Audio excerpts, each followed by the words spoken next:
The world is getting crazier. People are acting more and more insane. The end of the world is tomorrow. Tomorrow. There's only one thing to do when the world is falling apart. Listen to Basil and Gonz as they discuss this week's news and events through the lens of Bible prophecy. You are listening to Canary Crime News Talk. You're listening to Canary Crime News Talk. Today is May 12th, 2025. We are live to tape on episode 840. And today, Most Favored Nation. Signing on from Off the Grid, Razzle Dazzle. I'm your best buddy Basil, and you are not crazy. And my name is Gonz, director of the Age of Deceit films, your favorite Asian provocateur for Christ. Live to tape in the metaverse to bring you the best news, which is the gospel message of Jesus Christ, while reporting the egregious with a well-rounded, biblically grounded take on world events. And Basil, this is a Jeopardy question. Mm-hmm. Okay, so this is the answer. They were a big deal in Genesis. Now they're just tall tales buried in the book of Numbers. What is it? What is it, Basil? What are giants? Close enough. Well done. Woo! I was trying to get the answer wrong because I thought maybe a punchline would come if I got it wrong. Who are the Nephilim? This is a fun little game. You know, I've been saying, maybe not on the air recently, but we should probably think about integrating more games into the show. Little game show action, maybe some trivia. Yeah. Keep some points, make it exciting. I think that's a good idea. We could do kind of like a Dolly Parton Stampede type of thing, where every show there's like two sides, like the North versus the South. Who will win? Mm-hmm. And then, we race chickens or something. Sure. So here we are, folks. You might notice that my audio is a little wonky. I am out on the road traversing the plains of time and space, but could not miss a show. You're welcome to those who always want us to go live earlier. Things worked out in such a way that we're going live a little bit earlier today. And if that doesn't work for you, we are so sorry. And judging by the current live viewer count, it looks like we caught some people off guard. We'll see if they're able to make it later on. But yes, we are excited. Gonz, it's funny. Thursday for Canary Cry Clubhouse, I was also traversing time and space. And so it was a very short Canary Cry Clubhouse, probably to some approval from some and some disappointment from others. But that day, the new Pope had been chosen. And I was thinking about skipping that day because, I didn't have too much time and this and that. And then the Pope was chosen. And I go, oh no, I have to go live now. I can't not go live on the day that the new Pope has been decided on. The white smoke, it flies through the air. Not only white smoke, but a couple birds and a baby bird up there. Yeah, many birds. Many birds were involved. The U.S. drones were, in there collecting signal intelligence, things like this. And then I did it, a short one, but I did it and forgot to mention the Pope. So, we're 4 days late on this, but we do have a new Pope for those Space Pope Reptilian who have not heard the news. Indeed, the new Pope is Pope Leo the 14th?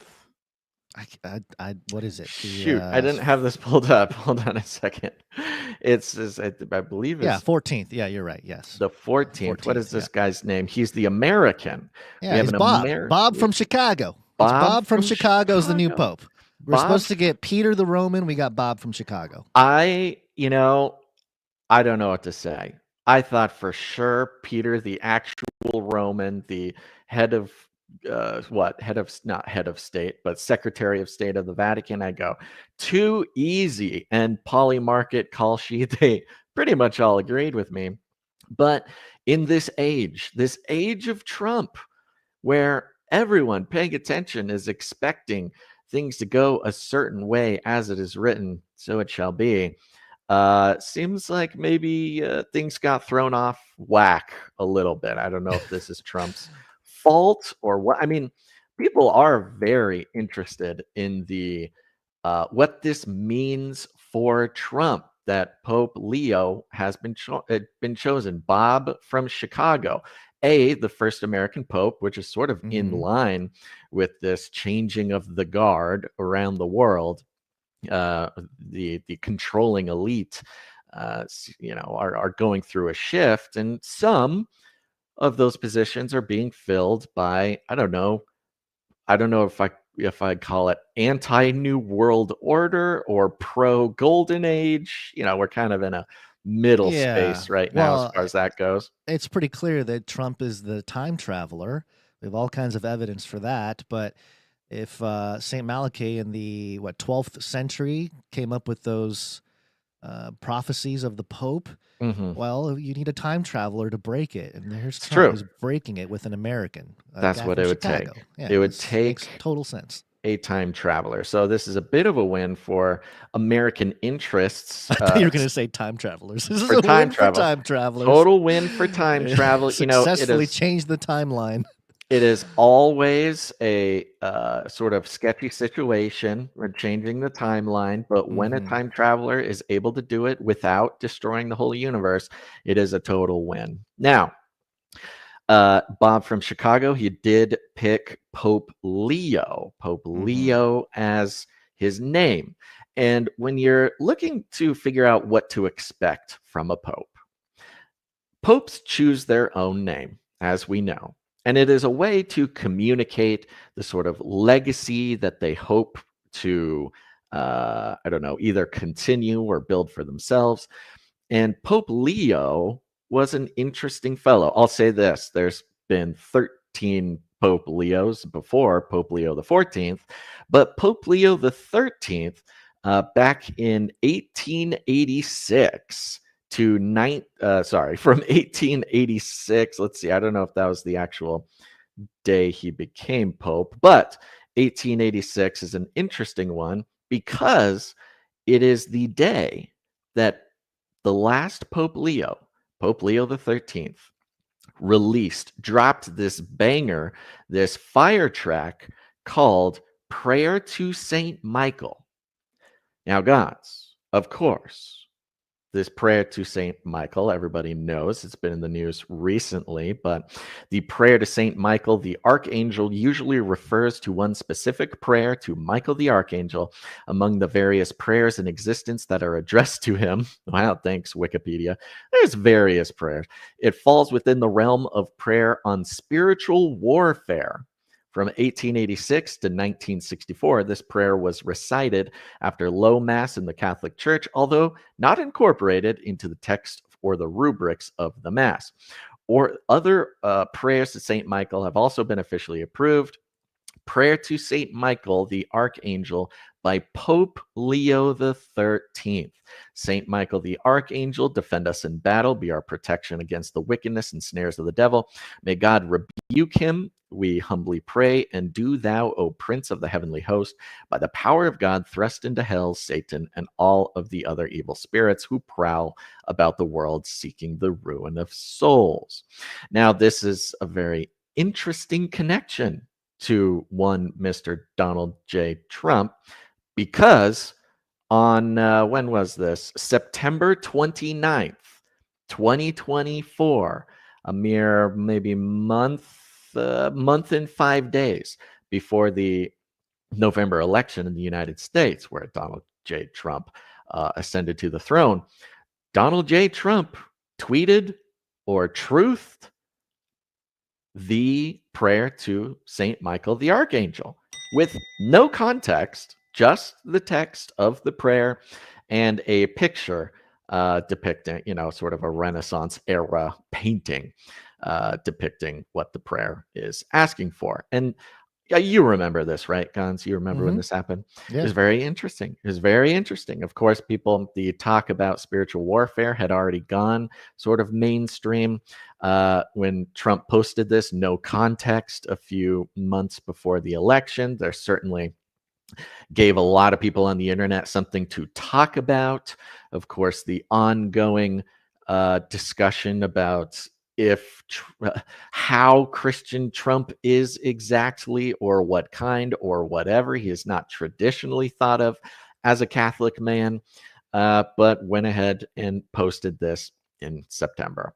And spiritual warfare, of course, being a huge topic of conversation just in the world, of course, has gone sort of mainstream lately. But of course, as far as this show is concerned, that has been a primary, I guess, explanation for how just absolutely how crazy the world has gone, continues to go. We do know that spiritual warfare, or its sort of secular counterpart, fifth generation warfare, is not only the, I would say, more real reflection of what is going on in the world, but we do know that the powers, principalities, things like this is the real activity that's going on around us, the spiritual activity that can then sort of manifest physically or on our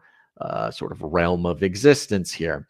And of course, fifth generation warfare being the governments of this world's attempt to recreate something like spiritual warfare or counterfeit it for their own purposes. So Pope Leo choosing the name, Bob from Chicago, choosing Pope Leo specifically, sort of referencing the Pope who wrote the prayer that Trump randomly posted in September. Now, another interesting thing about Pope Leo XIII, again, the last Pope Leo, this is coming from the Archdiocese of San Antonio.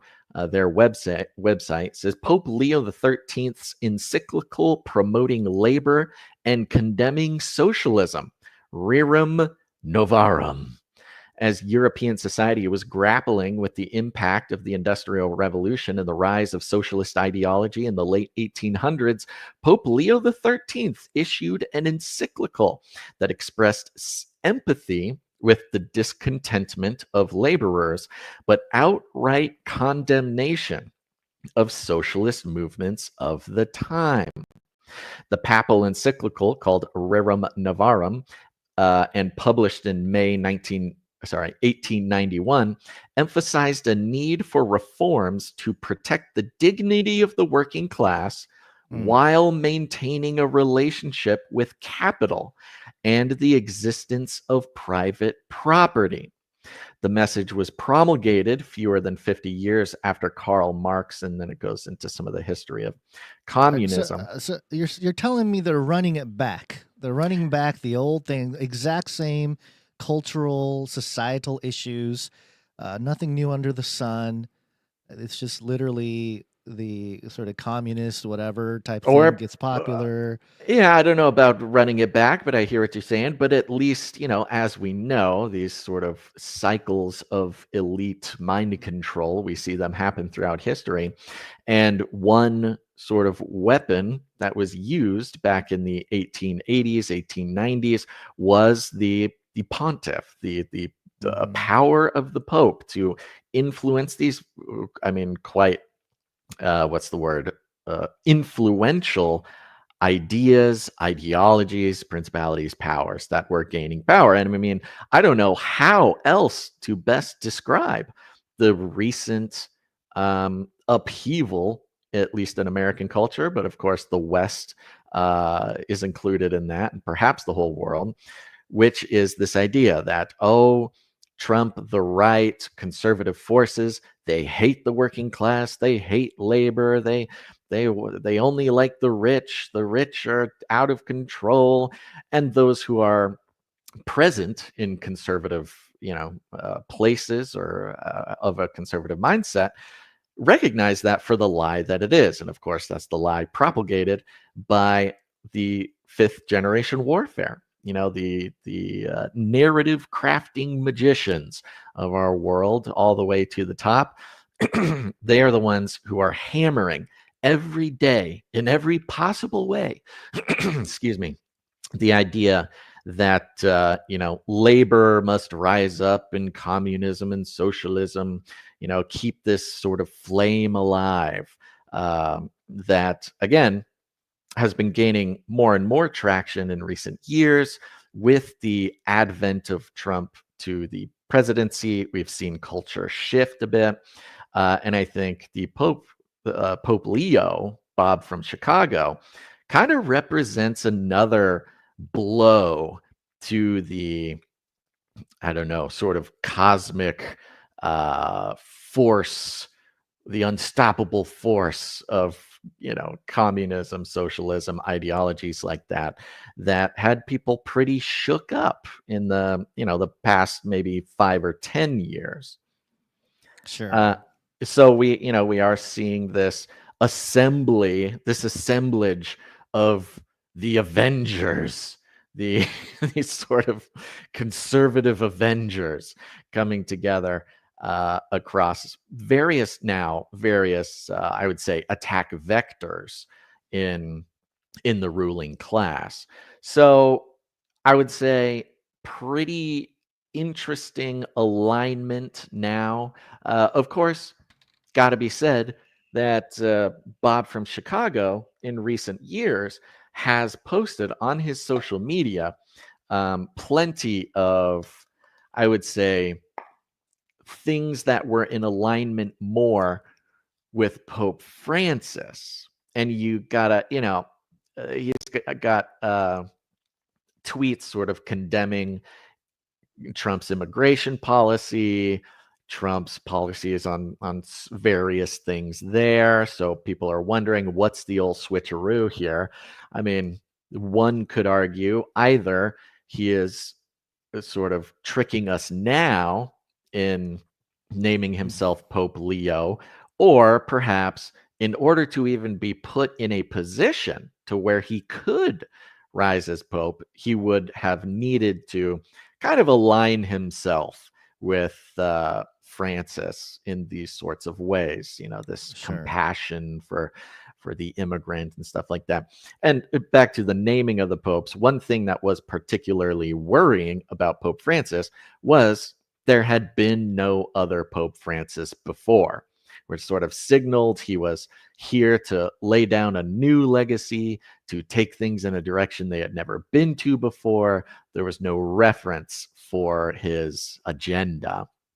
But going back to a Pope Leo, a decidedly anti-communist, anti-socialist, but at the same time, very pro-worker.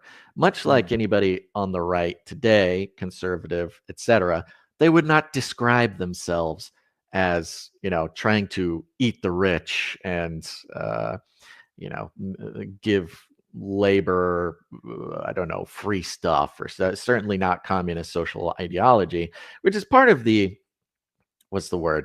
The deception, this deceptive message that if you're on the right, if you're conservative, then you just love rich people and you want the working man to crawl into a hole and die, which of course is not the thing at all. The conservatives, the right, they consider themselves pro-labor in almost every single sense of the word, while rejecting the idea that, owning private property is a sin against God and man, something like that. Right. Well, that's, I mean, the running it back part being just the rampant cultural shift into a more socialist or communist worldview, I suppose, and having a Trump come in to reject that and use that to propel things back to how they were, make America great again type of message. Similar to what Pope Leo XIII was doing. He was pushing back against the socialist and communist doctrines of his day, right? Right. So, yeah, I can see the parallels there. And, is very interesting. Sir Darren just brought this up, and it looks like the area code 60606 is a Chicago, Illinois area code. So it's well, Bob from Chicago. Hey, listen, the track record of Illinois people in politics or places of power, not great, right? That's Who's a good the last point. one?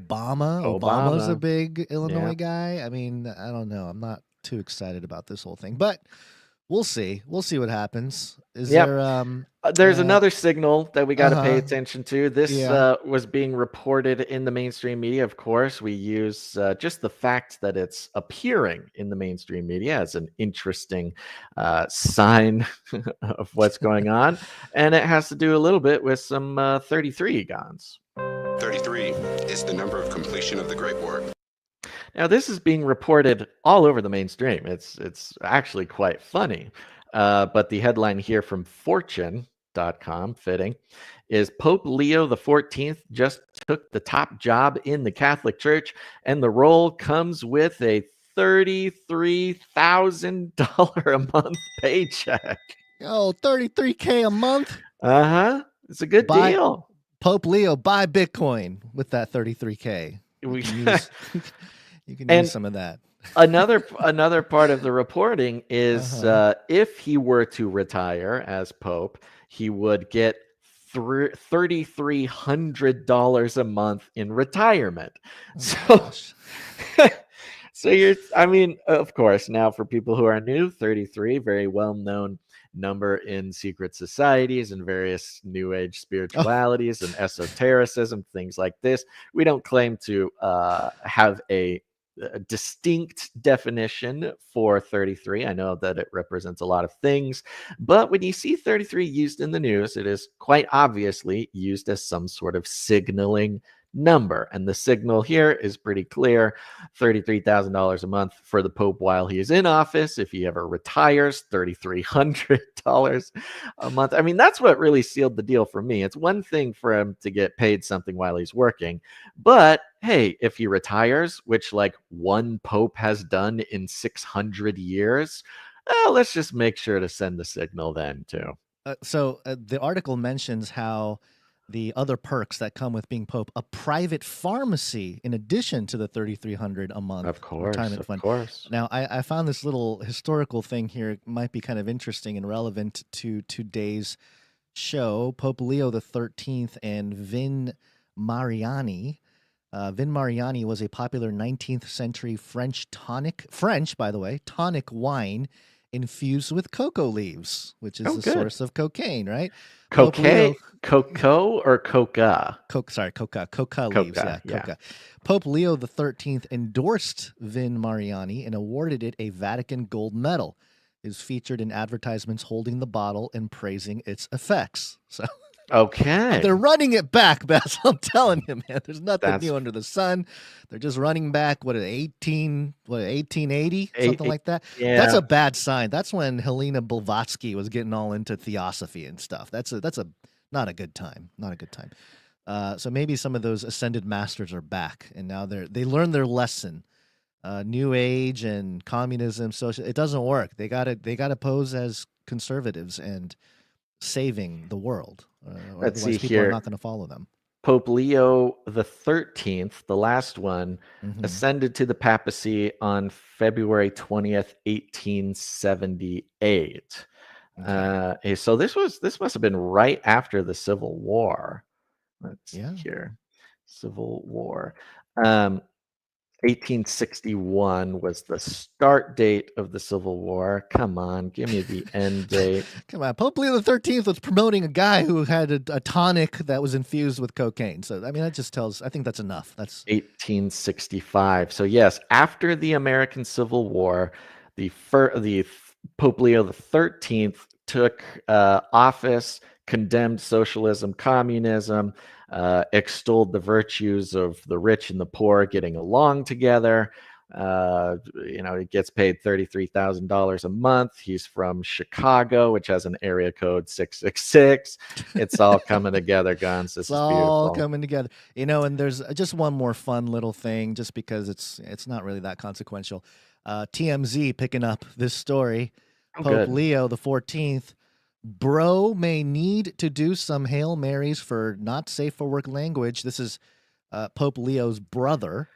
Apparently, he shared a post calling Nancy Pelosi a bad word. Bad word.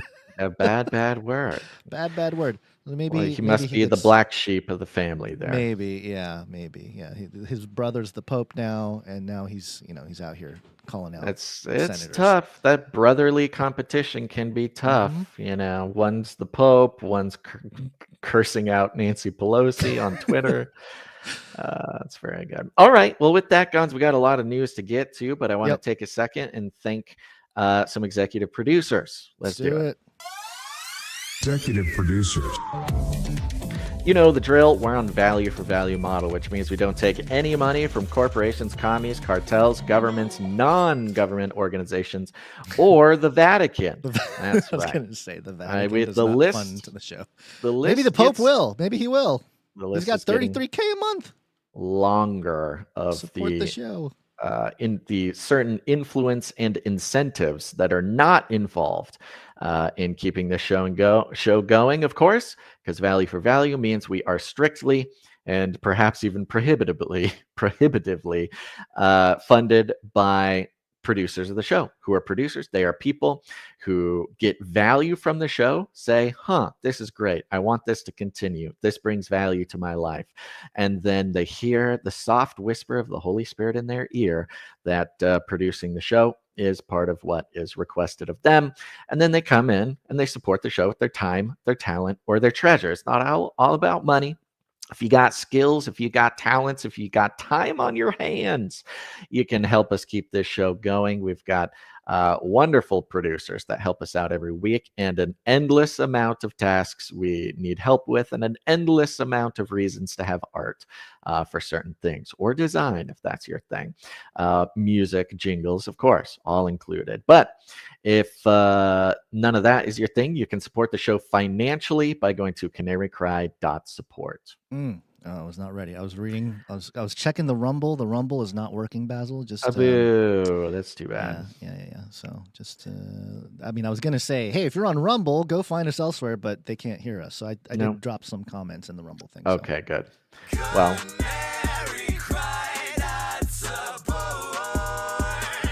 There we go. Yes. And so you can go to canarycry.support, support us in any way possible, because, that's the world we live in, is if we are not taking personal responsibility, ever heard of it, for the media that we want to exist, then who takes the responsibility? Well, it's corporations, it's platforms, it's NGOs, it's USAID.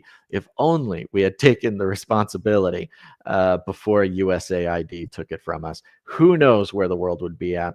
But we have some executive producers. Those are the ones who come in, they support any individual episode for $100 or more. So we thank them here at the top of the show. You ready? Ready. Starting out with the one, the only Sir LX Protocol V2 Baron of the Breen Protocol. Where'd you find this?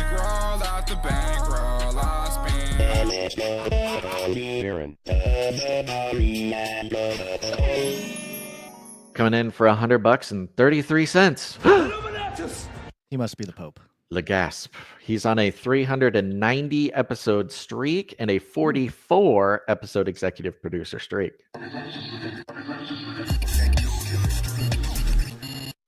Nice, thank you. Rami in the chat says we should add a new rule: no papal money. Just make sure we're not compromised. Yes, we hereby declare that Canary Cry will not take money from the Vatican. Next up, we've got the wonderful, the very talented and beautiful executive producer, Felicia D. Where'd you find this?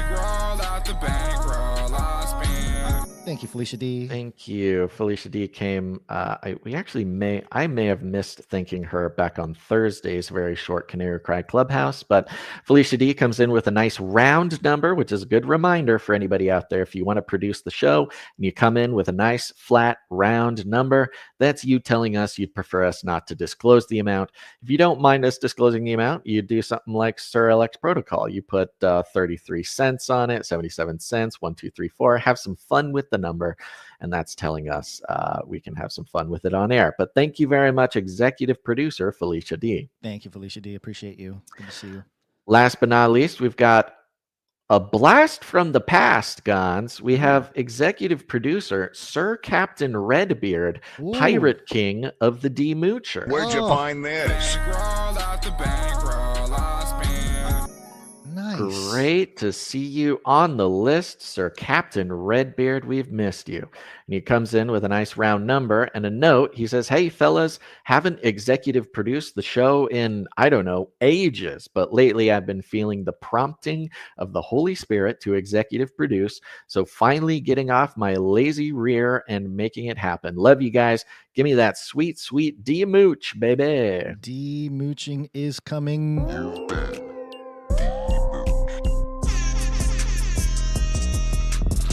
Especially since he is Sir Captain Redbeard, Pirate King of the D-moochers. Well, Makes sense. That was his request way back in the days, that he gets demooched with every producership he comes in with, and he wants to inspire the moochers out there to become demooched, folks. We haven't done a demooching in quite some time, but remember, if you produce the show in any amount for any reason, for the first time, you are what's the word? You are allowed to request a demooching. You are privileged to be demooched. You're privileged to become demooched. Now, we don't keep a running list of every single person who has ever produced. So if it is your first time producing the show, make sure to leave a little note or send us a little email that you want to be demooched. We'd love to do that. And Sir Captain Redbeard, he is the Pirate King of the demoochers. So we'll always make sure to demooch when he is around. Sir Captain Redbeard was knighted 358 episodes ago. Incredible. Absolutely incredible. Yeah. Thank you very much. Thank you. Okay, that's it for the executive producers for today's show. Thank you all very, very much. And there's still time to produce the show today, folks. If you'd like, just head on over to canarycry.support. Yes, load.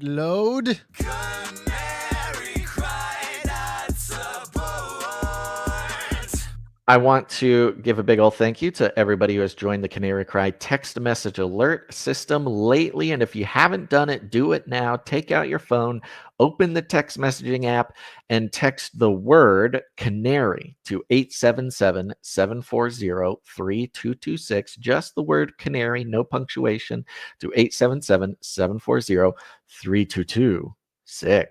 And you'll get a notification just before every show, so you never miss one. Or if we start early like today, you will know. And the most fun part about it is you can text us back at that number. I read them all. I cannot respond to you because it's very expensive for us to do so, but I read them. I love them. Sometimes we read them on the show. I want to give a big shout out. Oh, listen out for your area code, folks, by the way. Sir Guthbrander from 774 says, thanks, Basil. It's my birthday today as well. Hey. Happy birthday, Sir Guthbrander. Sir Guthbrander, happy birthday. It's my birthday. It's my birthday. Happy birthday to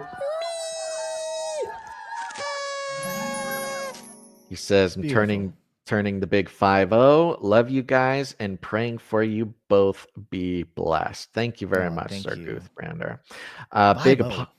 Big apologies to 615, who says, oh, so early. Sorry, my brother's working. God bless. Thank you, 615, for that. I don't know what to call it. Message, I guess. Yeah, message. That's the right thing. I want to give a big shout out to 352, who just said, just signed up for the supply drop. Christ is King. Keep calm and carry on. Let's go. Awesome. Thank you. Big old shout out to anybody who supports the show on a monthly basis, especially those who are part of the supply drop. This is our most popular program here for people who say, hey, you know what? I consistently get value from the show month after month.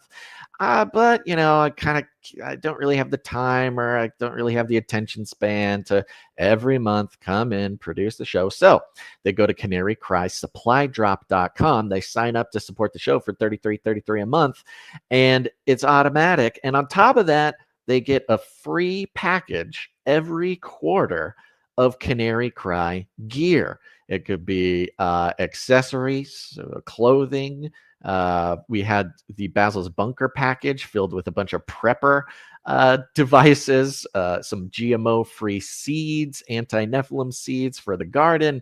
I mean, it's just an incredible jam-packed A, value, and B, exciting thing to come into the mail every quarter. And Mhm. we are excited to continue to announce that this next quarter supply drop will include the Gon's Prayer hat, the one he wears on every single episode, the one that gets so many compliments every day of the week. It can be yours. You can wear it to meetups. You can wear it while you're sitting alone on your couch, listening to the show. I like to think, I like to think that there's some sort of special, if not, sort of blessing, but at least a special connection that one can feel when sharing I don't know, like a uniform or a piece of clothing Yeah. with someone that A they align jersey. with, a jersey of some type. And, while big googly eyes and a VR headset is a recognizable jersey, the hat with the prayer hands is certainly a little bit more practical and safe in public. Yeah. So go to canarycrysupply.com to sign up. Thank you very much to Let's do it. 352. Perfect. So there you go. Awesome. Text the word canary to 877-740-3226. Get on the list. If you're on X and you're watching this live, make sure to do all the engagement things. Bookmark it, like it, repost it, comment. And we're streaming on both my X account as well as the Canary Cry X account. So try to get into both, There you go. On both. Like, subscribe, bell button, all, I believe is how they say it on the internet. Sir Darren Knight of the Hungry Panda says, bro, the timing of the prayer hand hat and the Pope is perfect. Yes, indeed, it is. Rami says, I want to sub just to get that hat. Yes, exactly. You should go do it. canarycrysupply.com. There you go. Okay, there we go. I think it's time to get on with the news, Gons. What do you say? All right, let's start with some Trump. We will launch a new age. I am innocent. Innocent. They're coming after me. We got a bunch of Trump news today. It's a whole lineup of Trump news. I'm pretty sure he's cloned or something. There's like 2 or 3 Trumps running around. There's no way he's doing all this all at the same time. I will say this because, of course, every week on every show, it could just be a bunch of Trump news. And, of course, the mainstream media might as well just be called the Trump stream media because they're always finding a reason to make some Trump news. I will say, to our credit, all of the Trump news today is not just Trump news. It's news for the world. It's news international world order news. Trump world order. This is Trump, the good kind of Trump news, in that it actually has some connection to reality or the well-being of literally any human being besides some invented, made-up rage bait. Well, I would argue the whole world has lost their minds. There's not a whole lot of reality going around anymore. But ABC News is reporting Trump administration poised to accept Palace in the Sky as a gift for Trump from Qatar. Dun, dun, dun. Yeah. Trump, no. You, what, self-serve? What are we supposed to think about this? I don't know. It says here that the luxury jumbo jet is to be used as Air Force One. Okay. Sources told ABC. In what may be the most valuable gift ever extended to the United States from a foreign government, the Trump administration is preparing to accept a super luxury Boeing 747-8 jumbo jet from the royal family of Qatar, a gift that is to be available for use by President Donald Trump as the new Air Force One until shortly before he leaves office, at which time ownership of the plane will be transferred to the Trump's Presidential Library Foundation. Go ahead. Yeah, sorry, I didn't mean to step on that. That's actually an important detail. From what I hear, and it's probably stems from Trump, Air Force One is a bit of a beater. It's kind of old. He was trying to get it upgraded by Boeing, I think, but all the contracts got stalled and destroyed by the Biden administration. It's kind of like the White House. For those who take a tour of the White House, you consistently hear like, it's so small and it's crummy and it's kind of gross. You know, with Yeah, these old buildings, you get a building that's 100 years old or more. It doesn't matter if it was the nicest building ever built, but you know, things tend to be smaller, you know, because I don't know, people were smaller or just they built things smaller. And you know, the carpets probably last got updated in the 70s, and it's got that lead paint smell. That's all I hear from people who take the White House tour. So I imagine, Air Force One is similar to that. This could also be a tactic, another play to get Boeing in line a little bit too. So thank you. I think you called it immediately, and thanks for bringing us right there, because I think that's exactly what's going on. Boeing, of course, has had lots of trouble lately. Not good PR for the last couple of years. Also, Planes you know, coming down almost every week or something. They're horrible with their military contracts. They take forever. They spend so much money. The planes are pieces of junk. Of course, we had the public facing problems with Boeing recently. And also Boeing is kind of in the smoky back room of the tariff stuff going on, because especially with the UK, Boeing does a lot of stuff in the UK, so things were being affected. Boeing has always been, maybe besides like Lockheed Martin or something, Boeing has Works. Boeing has always been sort of the ugly public facing connection to the military industrial complex, the lobbying debacles. It's all around Boeing. So I could totally see, and Air Force One, of course, supposedly being basically a big advertisement for Boeing, which might not be great.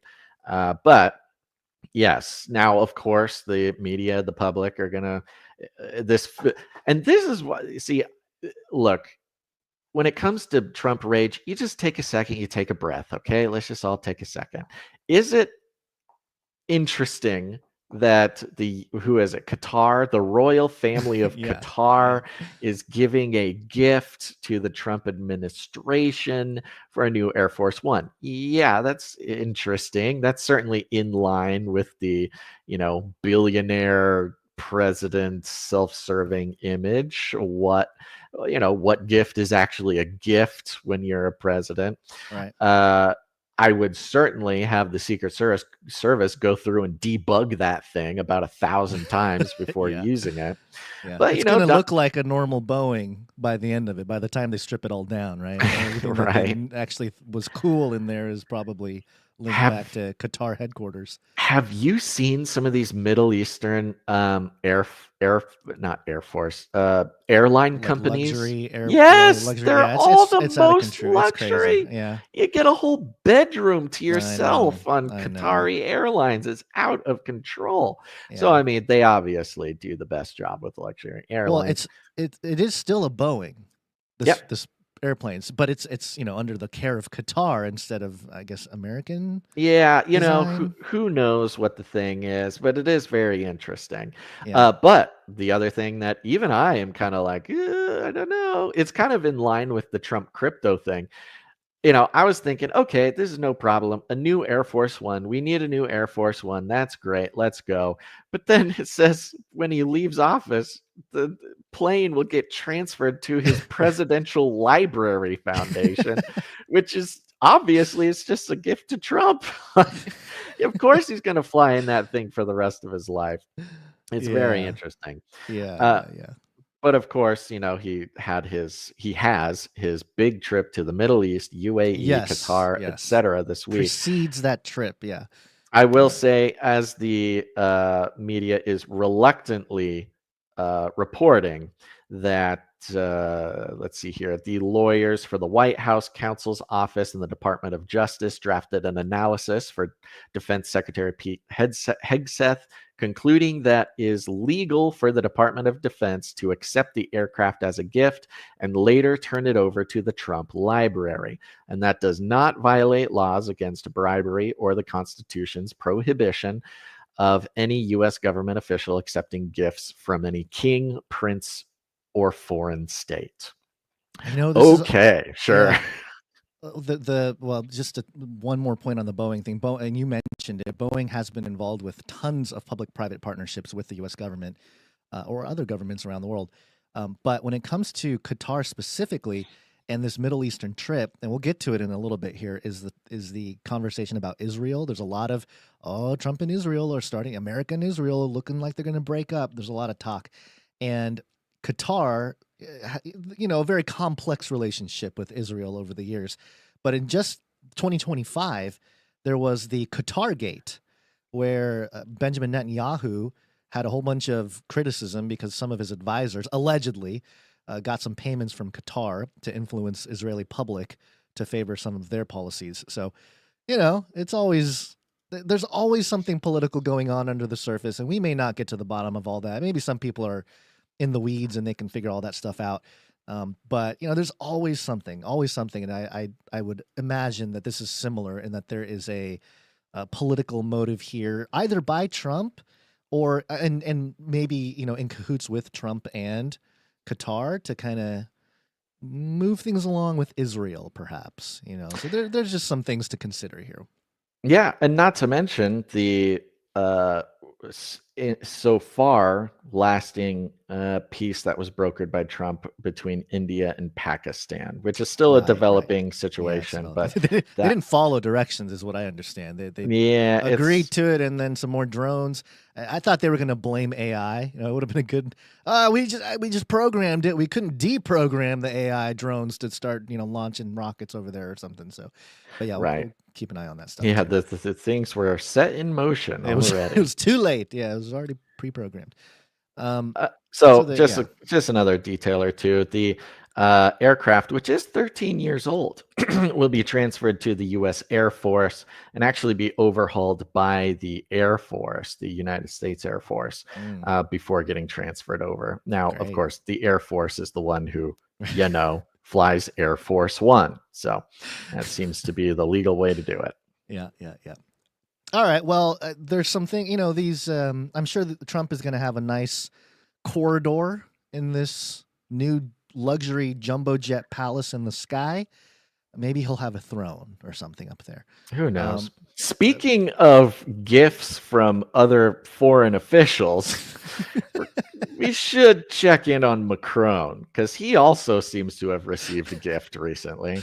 Do we have a Macron jingle or a I France don't think we jingle? do. I don't think so. We haven't done a whole lot. Oui.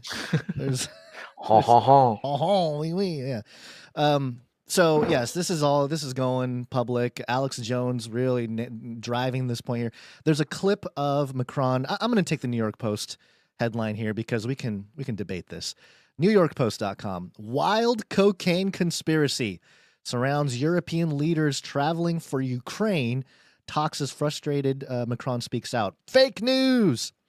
And it says here, it's a tissue of lies. This is New York Post, remember, not New York Times.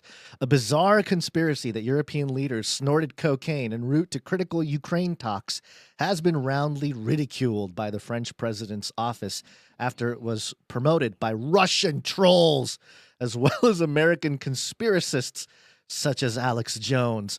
It's been a while since we had the Russian troll blame game going on, and like lumping all of like the Alex Jones and the conspiracists into the Russian troll thing. That's when you kind of know it's there's nothing new under the sun. They just keep rolling out the same ops. Quote, this fake news is being spread by France's enemies, both abroad and at home. We must remain vigilant against manipulation. Sorry, that was my joke. The conspiracy, thought to have started on the social networking app Telegram, which is popular in Russia. I'll have another Telegram thing at the end of the show. Used edited footage of French President. Edited footage. I don't know if this footage is edited, but okay. Of French President Emmanuel Macron, British Prime Minister Sir Keir Starmer, and newly elected German Chancellor Friedrich Merz. In a clip, the trio enter a train carrying a train carriage taking them to Kyiv for critical talks with Ukraine's President Volodymyr Zelensky. Macron is seen hurriedly removing a crumpled tissue off the table, You which know, conspiracy theorists claim was a bag of cocaine. you Is know, it a it's tissue or cocaine? well, something's a little bit interesting here. So this Mhm. New York Post that you're reading Yeah. says that he was on this train heading to To Kyiv. Kyiv. Yeah, isn't he leaving Kyiv? I thought he was Other, leaving Kyiv. other reporting was that he was on this train leaving Kyiv and had just had the meeting. So this timing needs to get straightened out, because was he leaving Kyiv? Was he going to Kyiv? Because Maybe that's a misdirection. that would make the difference on the cocaine conversation. I'll tell you that. Yeah, it would. Did he get the cocaine from Zelensky, or was he bringing it to Zelensky? Zelensky, of course, former movie Cocaine star. addict. Yes, well, he has a reputation for enjoying cocaine. Now, that could be Russian disinformation, but that is what's floating around. So yeah, you have a meeting with cokehead Zelensky. You're going to walk away with a little gift, kind of like a airplane from a Qatari royal family or something. It's a little different. My little gift to you. It's the Ukrainian version. The Ukrainian version. And there is a Ukrainian flag in the background of this video. I will play this clip. It's 40 seconds. I don't think this is edited at all, by the way. Oh, yeah. No, edited is very deceptive. That is, New York an Post. edited video could be a video that was longer and is now shorter. They edit, cut in weaponizing and cut out. the word edit. Right. So it's just a lot of noise. It's more of a visual thing, but I'll play it just so everybody can check it out. Around the table, they're shaking hands, saying hello, they're laughing. It's through my bathroom, huh? Yeah? It's literally. Yeah. We came through Germany, and then we made it to France. Bedroom and we got through the border. Right. Sitting down, and then Macron. Yeah. He looks sketchy, man. They look so sketchy. They stop for like a photo op or something. I think it makes it look worse because they sit down and then they kind of look up for the photo op. And he kind of grabs it, the bag or the tissue or whatever, and kind of tucks it under his arm. I mean, he looks like a guilty teenager. It does look like a guilty, yeah. And then on the other side, which one is this? The German chancellor guy, he grabs what looks like a spoon or something, right? People are saying people are saying it looks like a tiny Coke spoon, a little, and he kind of obscures it from the camera, kind of nonchalantly grabs it and hides it in his hands. Again, kind of people are saying they look a little tweaky, but who knows? I mean, they're weirdos. They're heads of state. Of course, they're going to be a little tweaky. Mm-hmm. Yeah, let's see what the article continues. This is again Alex Jones really going in deep on this. Now, from the picture, there's like a zoom in picture. It does look like a wadded up tissue, but what do I get there? I can kind of see both sides, but I hear what you're saying. Both sides. Look at you. The spoon, which Mers removes from the table, is in fact a plastic coffee stirrer. That does not mean that it wasn't used for cocaine. You're right. Coffee stirrers exactly what it's used for. There's multi-purpose for these things, Notoriously used for bumps of cocaine. Former InfoWars host Alex Jones was among the prominent Western social media accounts to promote the conspiracy. He also branded Zelensky a, quote, known cocaine enthusiast. It's not a conspiracy. See, this is the crazy use of the word conspiracy. We've walked through this for years and years, so I'm not going to make a big deal about it. Sure. But it's not a conspiracy. It's just a theory. It's people seeing a video and thinking they're not, I don't know. It's okay. Anyways. Well, here's the thing.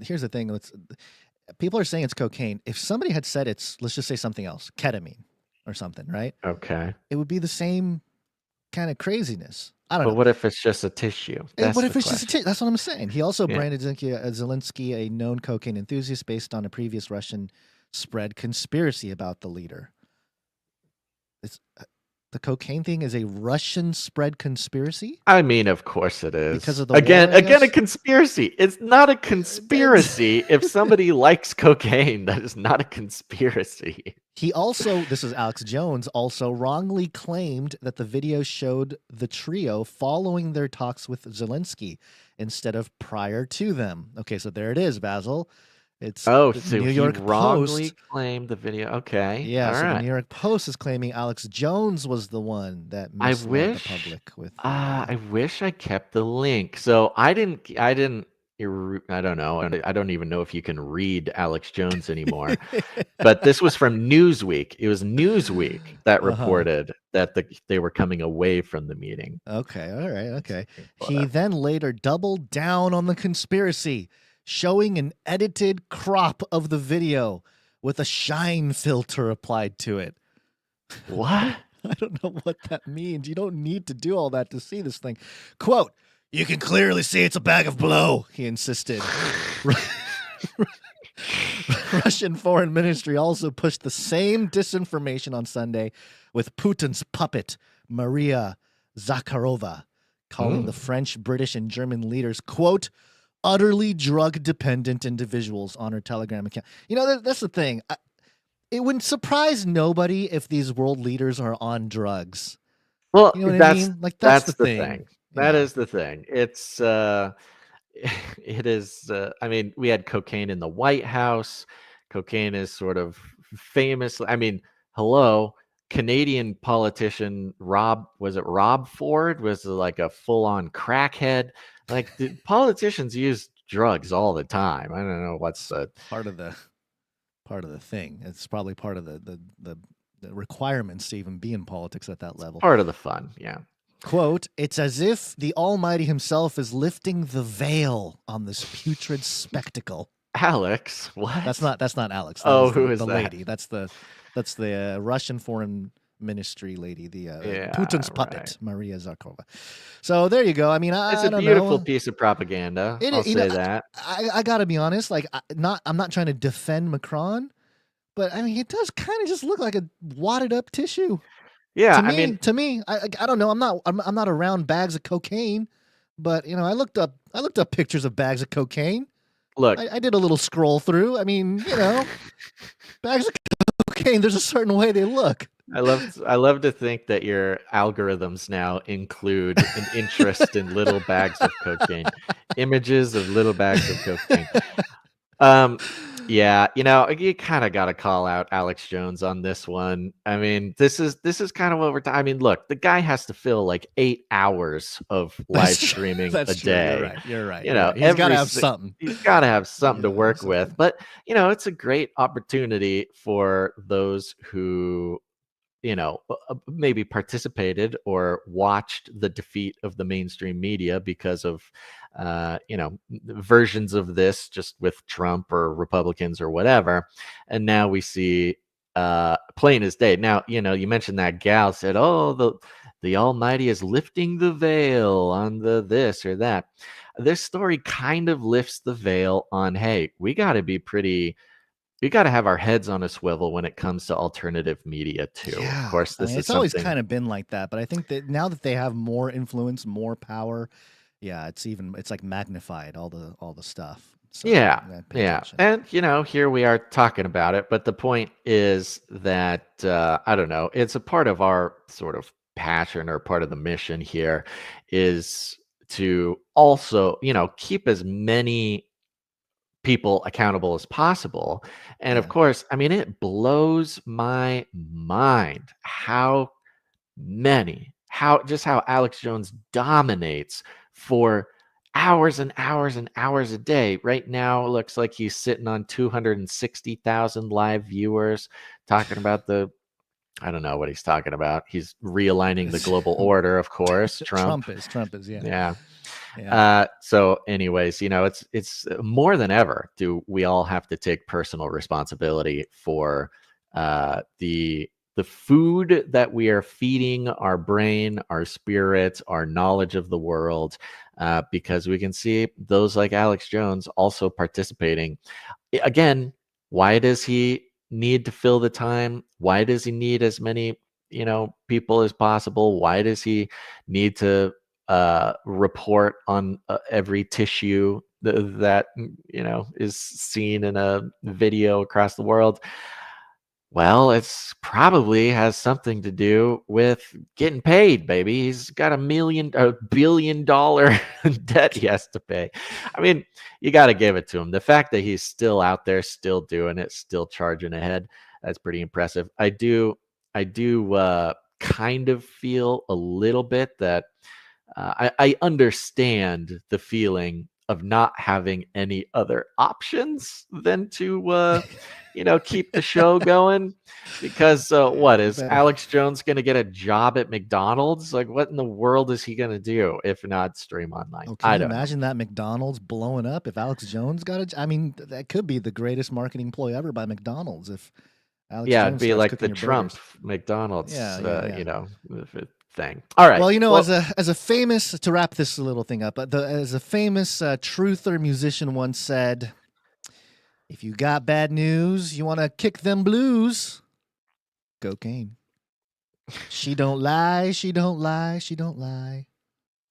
Cocaine. Wow. Wow. Thanks, the 70s. Okay. Speaking of which, oh man, we almost should have put the Pharmakeia section right after this, but that's okay. You're right. Yeah, it's okay. We'll figure it out. You want to just jump to Pharmakeia real quick? We can. Yeah, let's just do it. If Let's it's do it. easy for you, let's do it. Let's do Pharmakeia. it. Pharmakeia. Speaking of drugs and Pharmakeia, we're jumping over here to X, a screenshot of Donald Trump's truth post here. And Donald Trump, I believe this was today, it could have been yesterday, came out. Let me see here. This no, I think it was last night. Maybe the truth was last night. Oh no, I'm looking at a different thing. Yeah, yeah. You're right. The truth was last night. This is Donald J. Trump truthing out. For many years, the world has wondered why prescription drugs and pharmaceuticals in the United States of America were so much higher in price than they were in any other nation. Sometimes being 5 to 10 times more expensive than the same drug, manufactured in the exact same laboratory or plant by the same company. Your Trump is so weird. Your That Trump was impression is super weird. Yeah, I wasn't trying to do a Trump impression. That was to vocally communicate that the all caps. Yeah, yes. It was always difficult to explain and very embarrassing because, in fact, there was no correct or rightful answer. The pharmaceutical drug companies would say for years that it was research and development costs, and that all of these costs were and would be for no reason whatsoever borne by the, quote, suckers of America alone. Campaign contributions. Sentence. It's very hard to understand. I know. That is okay. So he's doing it himself. Yep. Campaign contributions can do wonders, but not with me and not with the Republican Party. Well, we are going to do the right thing, something that the Democrats have fought for many years or pretended to fight. Therefore, I am pleased to announce that tomorrow morning in the White House at 9 a.m., I will be signing one of the most consequential executive orders in our country's history. Prescription drug and pharmaceutical prices will be reduced almost immediately, almost being the key word, by 30% to 80%. They will rise. Big gap. They will rise throughout the world in order to equalize, and for the first time in many years, bring fairness to America. I will be instituting a most favored nations policy, whereby the United States will pay the same price as the nation that pays the lowest price anywhere in the world. Our country will finally be treated fairly, and our citizens' healthcare costs will be reduced by numbers never even thought of before. Additionally, on top of everything else, the United States will save trillions of dollars. Thank you for your attention to this matter. Make America great again. Thank you for your attention to this matter. I don't know if I've ever seen Trump thank anybody for reading his tweets. A lot of that. So this was signed today. This, I don't know exactly executive what order. This is an executive order that's making us the most favored nation. Now, this most favored nation phrase is actually a bit of a trigger word when it comes to tariffs, because, of course, China had most favored nation status with us since Bill Clinton, which got us in all the hot water we're in now. And it was Trump who revoked most favored nation status. Now, I don't know if this is a technical term or just a incantation, perhaps, by Donald Trump here. Again, sort of, you could even think of it as SEO, diverting SEO away from some news about China, because we did get news that China reached out and we are making a deal with China regarding getting to the tariffs. We'll get to that. So perhaps this use of most favored nation phrase or incantation is a very clever way of keeping the news of the China, situation further down the search term list or off the front pages until something maybe gets fully hammered out. I think that's very possible. Now, of course, the left is looking for every reason they possibly can to be angry at this. One notable thing, the left is freaking out that it doesn't immediately change the prices, because the executive order does technically say, hey, we're putting together, the plan, the report, the committee. This is what we'll be working on. We'll be doing it. So it doesn't immediately necessarily take effect, but it puts in the infrastructure to make this happen. The left is also stating that because the United States will pay the same as the least expensive country in the world, that then the pharmaceutical companies will be encouraged, incentivized to simply, a number of things, either raise the prices of the lowest country, which of course would be a bummer for people in that country, or just pull out of markets around the world altogether. The one example being given, sort of without evidence, but just theoretically, is the pharma companies would just stop selling medicine to like Africa altogether. Oh, they would probably praise God. Thank you. That's exactly what I was thinking. I'm, seeing is what these African nations have said outright. The leaders of these nations. I mean, it's really incredible to watch all their I don't know. There's a lot of support for Trump by African nations. There was a couple African leaders who came out. This was regarding the tariffs. And they're like, yeah, Trump's doing the right thing for his country. We would do the same thing. Why would they want us to be mad? Why does Europe want us to be mad at Trump for taking care of his country? So they're a little bit more, I don't know, reasonable, it seems, over there. And so, of course, these are the criticisms, because the left cares more about rocks and trees than they do about human beings. Right. Yeah. The other side, the one detail that is important is that this is specifically about Medicare and Medicaid. These are medications being purchased by the government for those who are on Medicare and Medicaid. We don't know how or if this will affect the, retail industry of pharmaceuticals in the country.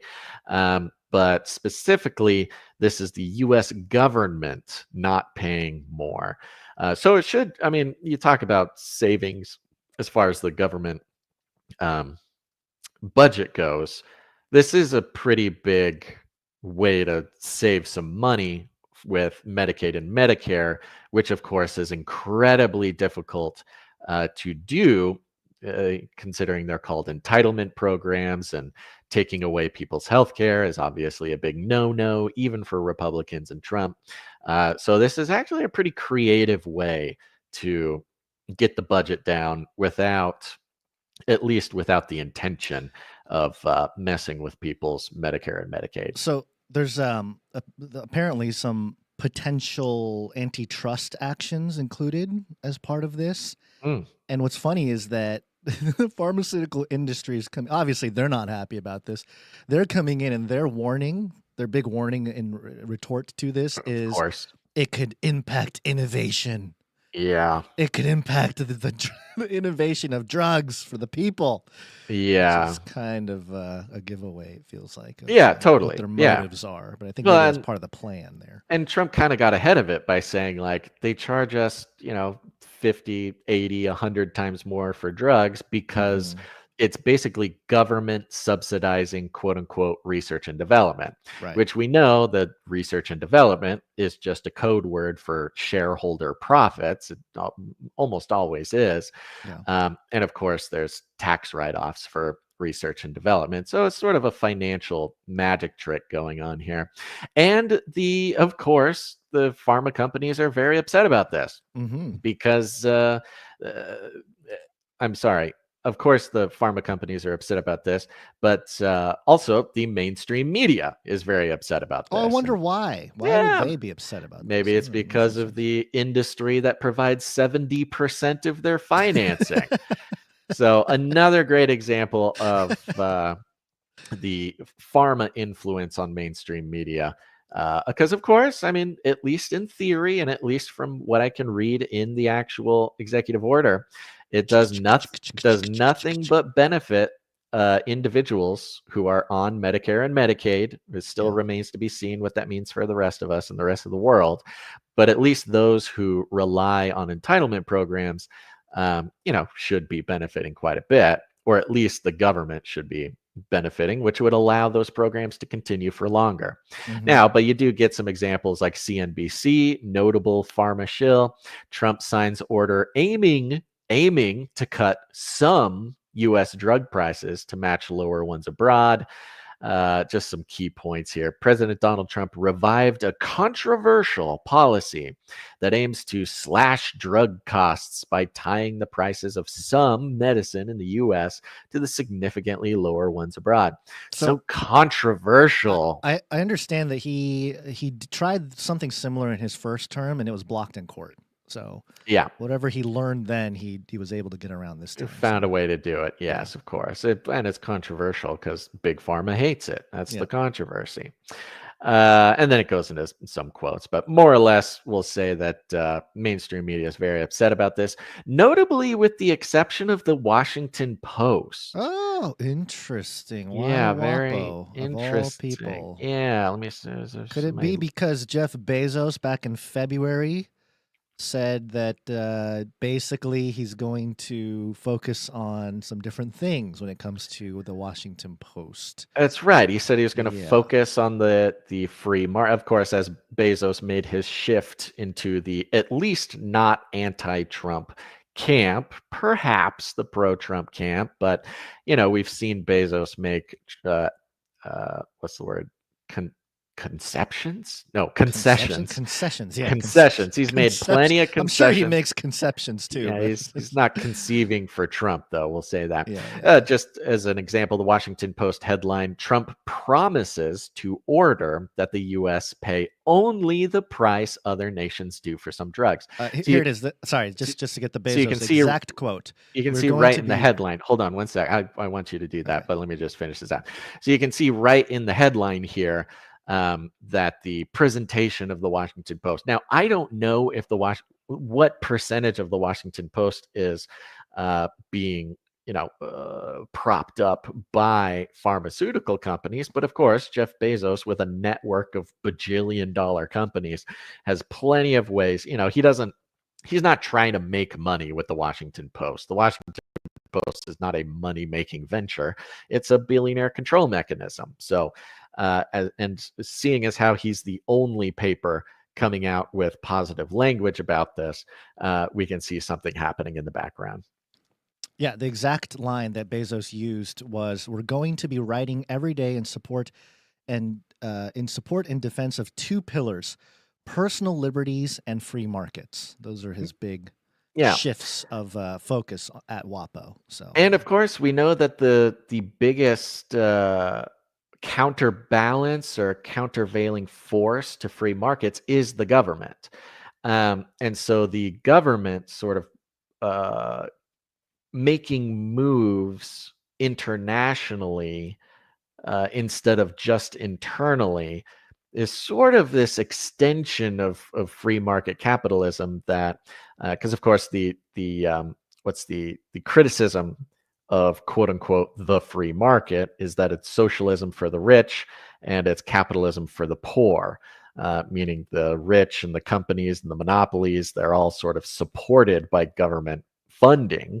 And in this case, we actually have the government taking funding from a sort of monstrosity of an industry, which again is kind of in line with what Trump supporters expect from Trump. Not that he pulls stuff like this very often.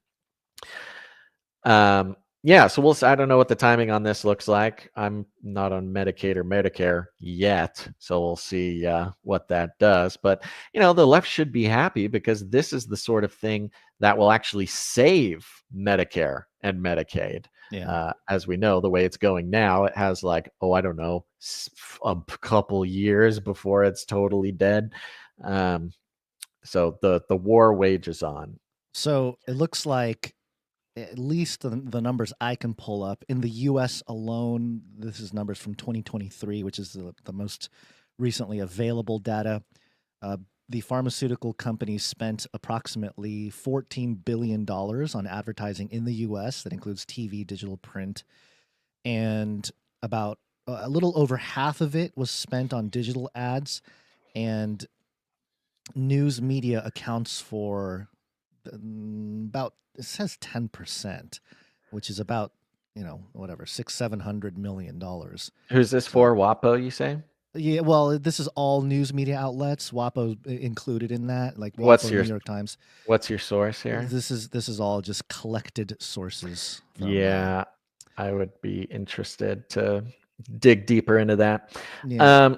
There's not like there's nothing that's people don't track this publicly, this type of information, so it's an estimate. But yeah, I mean, it's hard to nail down, but we'll see. I mean, this places like WAPO, I think the places that are going to be most upset are the TV advertise, like the mainstream news outlets that have a lot of TV ads, because that seems to be where a lot of the drug ads television, sit, which WAPO does not have. They television, ads, CNBC, MSNBC, NBC, ABC. Those are CNN, the real CNN. Those are the ones that play the pharma commercials every 4 seconds.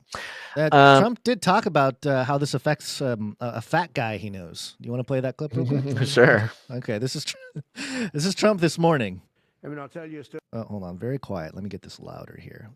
Let's see. I mean, I'll tell you a story. A friend of mine who's a businessman, very, very, very top guy. Most of you would have heard of him. A highly neurotic, brilliant businessman, seriously overweight, and he takes the fat shot drug. And he called me up, and he said, President, he calls me, he used to call me Donald, now he calls me President, so that's nice respect. But he's a rough guy, smart guy, very successful, very rich. I wouldn't even know how we would know this, but because he's got comments. Said, President, could I ask you a question? What? I'm in London, and I just paid for this damn fat drug I take. I said, it's not working. He said, I just paid $88. And in New York, I pay $13. There's an 88. $88. 88 miles per hour. There's somebody call Kanye West. Yeah. Okay, hold on. $88. And in New York, I pay $1,300. What the hell is going on? Okay. So fat guy he knows, who's overweight, neurotic businessman that we'd all know. I don't know, who's he talking about? Who do you think he's talking about? I was thinking Michael Moore or something, but I don't know. Chris Christie, maybe. Chris Christie. I don't know. Yeah. Maybe. I'm thinking about it. There's not a ton of really big guys in politics, but with Trump, it could be a billionaire. Who's that Democrat billionaire who's kind of positioning himself for president in 2028? I'm not sure. All right. Well, we also had some big news. Of course, Trump has taken his trip to the Middle East this week. We believe that the big announcement that he was teasing before the weekend was this pharma thing, perhaps to hide the announcement about the airplane that he's getting as a gift. Who knows? And one interesting sort of thing about the airplane, the new Trump airplane, Trump library airplane, apparently. Does come from the royal family of Qatar. Yeah. And sort of famously, if Netanyahu or his intel is to be believed, that Qatar is one of the primary funders of Hamas. So may this signal some sort of deal when it comes to the Middle East? We had postulated that maybe his big news wasn't going to be something pharma related, but that it was going to be, peace in the Middle East or ending the war in Gaza or something like this. But perhaps, who knows, this little tradey poo going on with Qatar could have something to do with Israel. And one interesting coinciding story here is coming out of Israel, or more specifically, coming out of Gaza. Yep. Real quick, it might be J.B. Pritzker. Is that who you're thinking? Yes, that's who I'm thinking of. Hyatt Hotel, billionaire, big guy. Yes. That's probably him. It's probably all right. Yeah. Okay, so this is coming from the BBC. Zionist. It says Hamas to release U.S. Israeli hostage as part of efforts to reach Gaza ceasefire. Now, this one was posted 14 hours ago. This was part of our little hullabaloo in the beginning of the show. Did we not get an updated version of this? It looks like an updated version did not come in. So let me grab an updated version, because this did happen this morning. Let me see if I can grab one I'll grab this CNN one here. No, there's a BBC one. We'll keep it from BBC. BBC gets the love today. This is their live. You want me to give you this link? Sure. I'll put it in the link spot. I thought I had done this, but maybe not. Here's this. Hey, here's a little bit of this. Hey, Guns, you want some of this? Here's a link. There you go. All right, this is the BBC. Spoon. It's hide the spoon. Hide the hide the tissues. This is BBC's sort of live update stream. It says Israeli American hostage Eden Alexander returns to Israel after release by Hamas. We've got some live reporting here. I'm going to go down a couple. Israeli presidents watched hostage release with German chancellor. That's nice. Hey, he just do a little bump with Macron and then head over to Israel. This German chancellor gets around like a coke dealer, man. He's like everybody's friend. Maybe he's the guy. He's at all the best parties. He's showing up at all the big events. I mean, if that doesn't scream drug dealer, I don't know what does. At 10:58, the update was Red Cross says reinstate ceasefire after relief at hostage release. I hate these live things. I'm starting to realize that I hate these live stream. Yeah, you know why? Especially we can link to a story, and by the time we get to it in the show, it's already like, it's updated. So there's like 10 different stories. Yeah, that have rolled into the thing, and now you got to like scroll or look for something else. That is a pain in the butt. Let me see if this Jerusalem Post one is better. I'm going to put it down. I took the Jerusalem Post one out, but yeah. But did you? Okay. Yeah. Well, this one was. Let's see here. Yes, Eden Alexander reunites with family in Israel. Eden Alexander is in Israeli territory and will unite with his mother and sister shortly. Israeli media reported that Alexander could stand on his feet but needed assistance to walk from Red Cross medics. However, his grandfather denied these reports, saying he had drunk Coca-Cola and is now on his way to his parents. More cocaine. What is going on with the cocaine references today? That is interesting. People know there was a little bit of the coca. That's the whole point.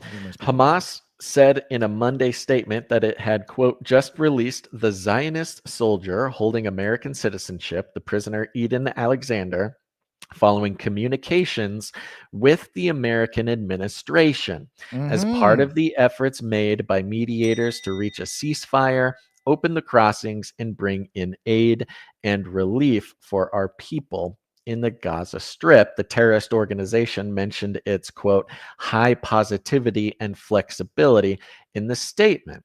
The statement added that Hamas urged President Trump's administration to continue its efforts to end this brutal war waged by the war criminal Netanyahu against children, women, unarmed civilians on the Gaza Strip, the Prime Minister's office announced Alexander's return to Israel in a Monday statement. Quote, the government of Israel embraces IDF Staff Sergeant Eden Alexander, who has been returned from Hamas captivity.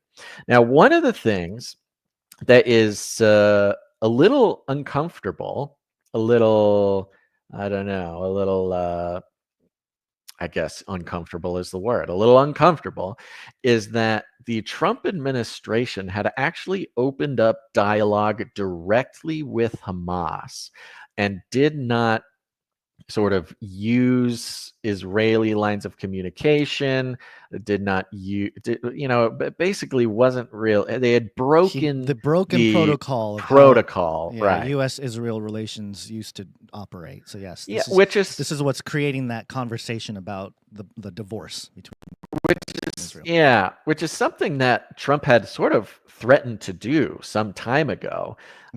In recent weeks, we've seen that Netanyahu and Trump have been getting further and further sort of off base with one another. Trump kind of felt that Netanyahu was trying to bully him, and so Trump was taking things into his own hands.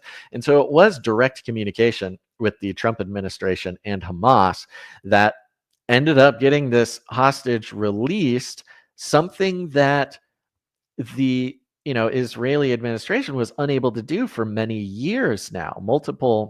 Was it many years? Was it 2024 or 2023? It's I think it was 580 something. So end of 2020. Yeah, going on a couple years here. The Israeli mediators could not get all American hostages released. Now, there's some conspiracy theorizing that Netanyahu didn't want all American hostages released because he would keep the United States engaged in the process. There would be some stakes in the game, at least publicly facing.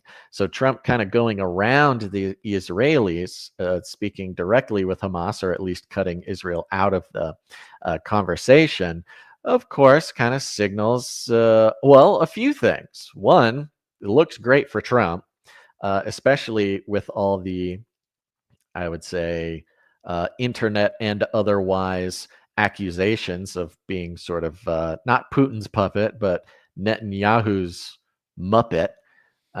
So this kind of changes. Muppet. Works on that narrative a little bit. But there is an interesting connection with Qatar being a primary, allegedly being a primary resource funnel for Hamas. Now Qatar is also giving Trump a plane. Was there some sort of, what was the deal? Was there a deal? Was Qatar part of the mediation? What exactly is going on there? I mean, there's no doubt that the timing of these various pieces of news look connected, feel connected. And especially culturally in the last, since Trump's election, leading up to his 2024 election. And since then, this topic of nation state Israel, like a geopolitical discussion about, the United States ties to Israel, absolutely exploded online. I mean, it used to be kind of a, fringe topic. You don't talk about this, right? Yeah. You're a bad person. I got called heretic multiple times in the last 10 years for even bringing up the question, a geopolitical question of hey, should we really be sending, $3-4 billion to Israel? Well, you must be a heretic. You must hate the origin of your faith because, whatever. I got called all kinds of names. Now the discussion is so big that it's gone, to me, it's gone a little too far with some of the areas of criticism, but it's to be expected with any kind of thing like this. Right. But I do find, once again, Washington Post coming in with an article. Did you have something else on the other? No, that was mostly it. Okay, so the Washington Post, again, coming in with a little bit more of a balanced report, which kind of surprised me. Some interesting quotes and segments here. We won't read the whole thing, but the headline is Trump repeatedly bypasses Netanyahu, stoking dismay among Israelis. And it starts off here during. Oh, and this is today at 2 a.m. Yep. During his first major overseas trip this week, President Donald Trump is set to visit 3 countries in the Middle East: Saudi Arabia, Qatar, and the United Arab Emirates, without stopping in Jerusalem. Dun, dun, It's not dun. the first time he has bypassed Israel or Prime Minister Benjamin Netanyahu, from embarking on nuclear talks with Iran to attempting hostage talks with Hamas without Israel's knowledge. Trump has increasingly sidelined Netanyahu, stoking anxieties in a country long accustomed to being consulted by successive U.S. administrations. Yeah. So, Again, yeah. just showing how Trump cannot be held hostage. I mean, he is Yeah. not afraid to pay the price, whatever that price is. I mean, whether it's funding, whether it's political donors, whether it's, the left loves to characterize Trump as sort of a slave of the the elite class. But over and over, we just see him absolutely breaking the mold and freaking everybody out. This is another great example of that, because of course American support of Israel is it always comes down to one political fact, and that is Israel is more or less a proxy of the United States. It is our force. It is our It's like our baby brother. it's our representation in the Middle East. So therefore, if we want anything done in the Middle East, we go through Israel. Not only does that give us, some sort of foot in the door, but it also gives Israel the impression of being far more powerful than it really is. You don't mess with Israel because you don't want to mess with the United States. That's been the fear, at least up until the past few years.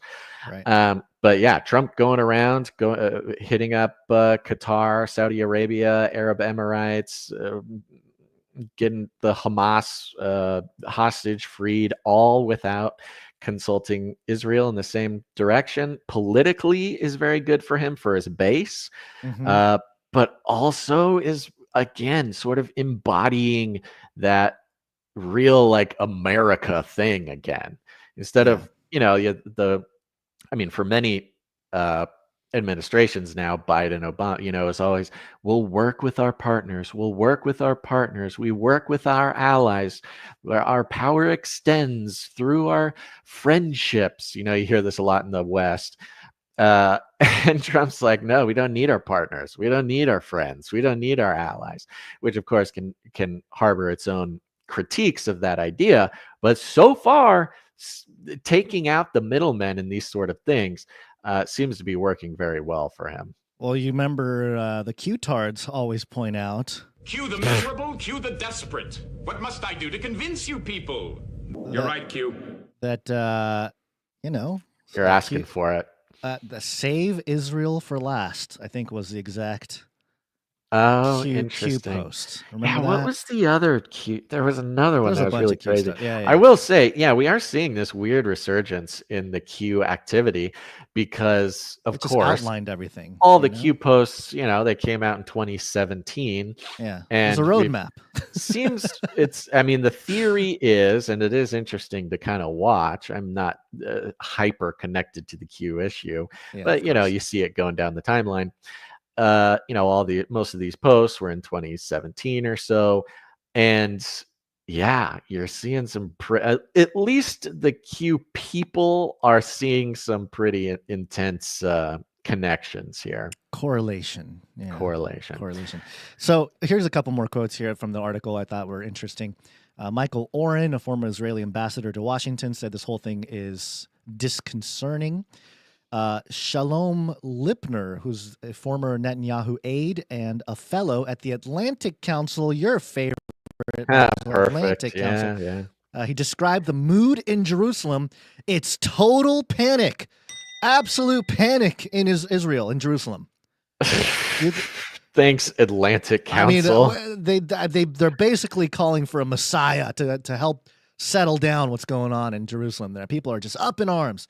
Israeli concerns about Trump's negotiations. That's just Netanyahu afraid he's going to go to jail. It's literally now. just Netanyahu and a couple people around him. They're like, oh, this is not good. They're freaking out. They're freaking out. Israeli concerns about Trump's negotiations with Iran and other threats to Israel, quote, are not to be taken into account, or if they are, they're dismissed, said Dennis Ross, a former senior State Department official who served as a Middle East envoy under both Democratic and Republican presidents.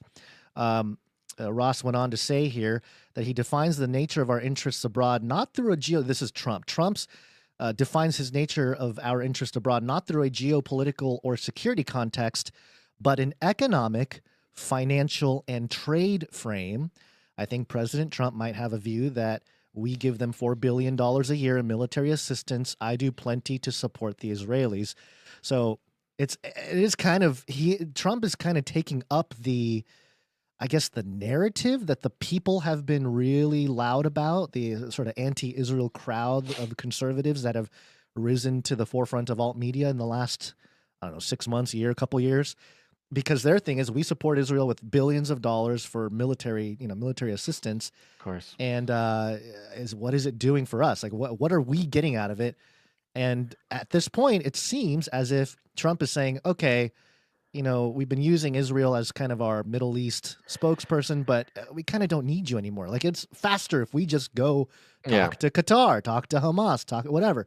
So it makes sense in a very practical economic, financial trade framework. Yeah, so I well, think that's correct there. The whole idea, especially for conservatives and for Trump, is that Israel is our joystick for the Middle East, whereas recently people are getting the feeling that the U.S. is more of Israel's joystick for the Middle East. Right. So he's kind of slashing some of those things. Yeah, Mike Huckabee doing a little dance to make sure that people aren't getting the wrong idea. That Trump and Bibi are still friends. And you and, gotta there's keep nothing going on. Gotta keep the visuals going.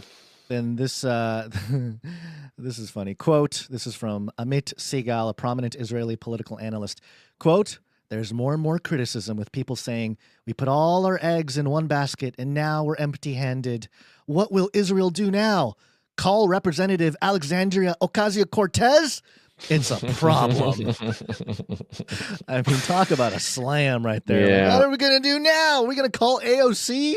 Yeah, No. They make a good point. I mean, again, if Trump is feeling bullied by Israel needs to realize that he's the only chance that they have. There's nobody else in the United States who they can reach out to. Yeah, there's a little bit more people saying they weren't, they were Israelis were just happy that it wasn't Kamala, so they thought, Trump was super pro-Israel, but no, Trump is pro-America. And yeah, well, I mean, that so exists online too. That's of course. Yeah. Yep. So yeah, it's an interesting thing, and I've also seen people take it to the point of, we've talked about this, the idea of Trump being the beast, and the beast actually fornicates with the harlot, which I believe it's end times Jerusalem, not necessarily current Jerusalem. But then the beast actually turns on her and destroys her. And so some people are saying, hey, this is it. The world is turning on Israel just as prophesied. Interesting. And, those are interesting conversations to have. I think I used to be a little bit more like, oh, it's happening now. But I feel like I'm getting older and I've gotten used to the idea of looking at these things. And certainly these are things that are relevant that you should learn about from the Bible. But you can't always assign the exact thing that's in the Bible as this thing happening right now. People run into some trouble with that. I mean, I think generally we can, but when it comes to like something like this with Trump specifically, oh, he bypassed Netanyahu, therefore the whole world is against Israel. Not necessarily. This could be just part of the current situation and dealings with, Gaza and Hamas and all that stuff. So, well, Guns, sometimes it feels like the whole world is against Canary Crime News Talk, but the truth is that we certainly have some wonderful people who are on our side. You want to thank some producers? Let's do it. I mean, I was going to talk China a little bit too for a second. Yeah, I'm going to need to get scooting, so you do that after producers. All right. I do want to give a big old shout out, actually, to someone on the Canary Cry text message alert system. Text the word Canary to 877-740-3226. This came in from 262.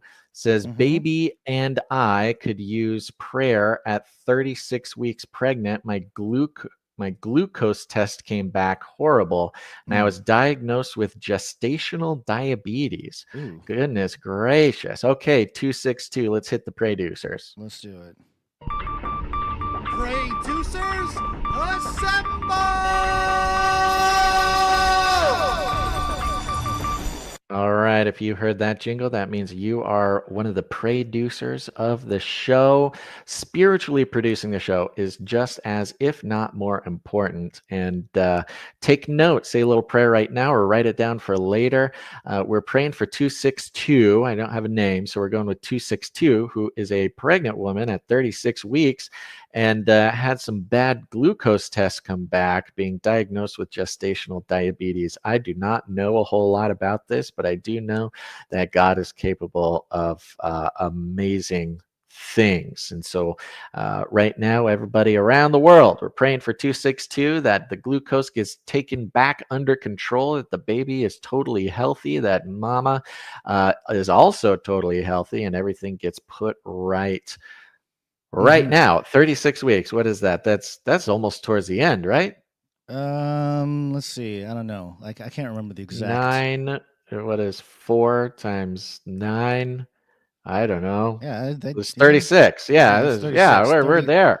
40 weeks is about 40 weeks. Yeah, is this about when babies last. come, so. Okay, we're in the last trimester here. Look at that. So yes, thank you for everybody joining in prayer with us. Of course, comfort and strength and everything. Because of course, when it comes to something like this, it's not just the thing; it is just the last thing that broke the dam before we needed to call the producer. So thank you very much for texting in 262, and we'll be praying for you. Yep, absolutely. And thanks to everybody who has texted the word Canary to 877-740-3226. Join in. Now we have some producers, Gons. Of course, we are on the value for value model. Let's thank some of these people who came in to support the show. Let's thank them. Let us thank them.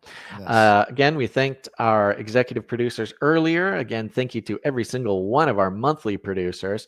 But I want to give a big shout out to a handful of people who came in over the weekend, starting with producer Josh D, who came in and joined the supply drop for 3333. Josh D, 3333.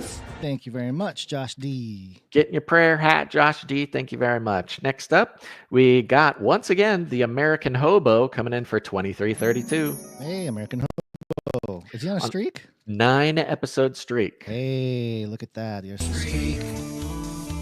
The American Hobo's lit. Where'd you find this? Hey, you lit now. You're lit now, American Hobo. Thank you very much. We have Sir Moore of Night of the Burning Chariots comes in. He's on an 11-episode streak. Hey, Sir Moore. Thank you very much. Leave. Yeah, you came in for $7.77. Thank you very much. Thank you. Last but not least, we've got producer Andy J. Andy J. Hey, is that our Andy J? I don't know. It's Andy J. Who's our Andy J? Andy J came in for $8.11. And a little note here that says blessings and love, Andy J. Thank you, Andy J. Appreciate it. That's right. All Andy J's who produce the Every show Andy J. are our Andy J's. You're right. Yeah. And that concludes that. We got a handful of people who are keeping their streaks going, coming in under $7.77, which means we'll thank them on Wednesday. But thank you to everybody who makes this show possible, coming in with your time, your talent, or your treasure. And if you haven't done it in the past 30 days or so, I would recommend check in with the Lord, see if the Holy Spirit is putting something on your heart, because that is what we rely on, not just the support of our producers, but also the Holy Spirit putting on people's hearts, because of course nobody would voluntarily participate in such a goofy, off the tracks, off the rails model to keep something going, because, you know, honestly, some of us love corporations, commies, cartels, governments, non-government, and the Vatican. The Vatican. And the Vatican. The list grows of places we do not accept money from. That's right. It just comes straight from you folks. Man. So thank you very much. You can go to canarycry.support to support the show or learn how to support the show and all those things. It's a great show.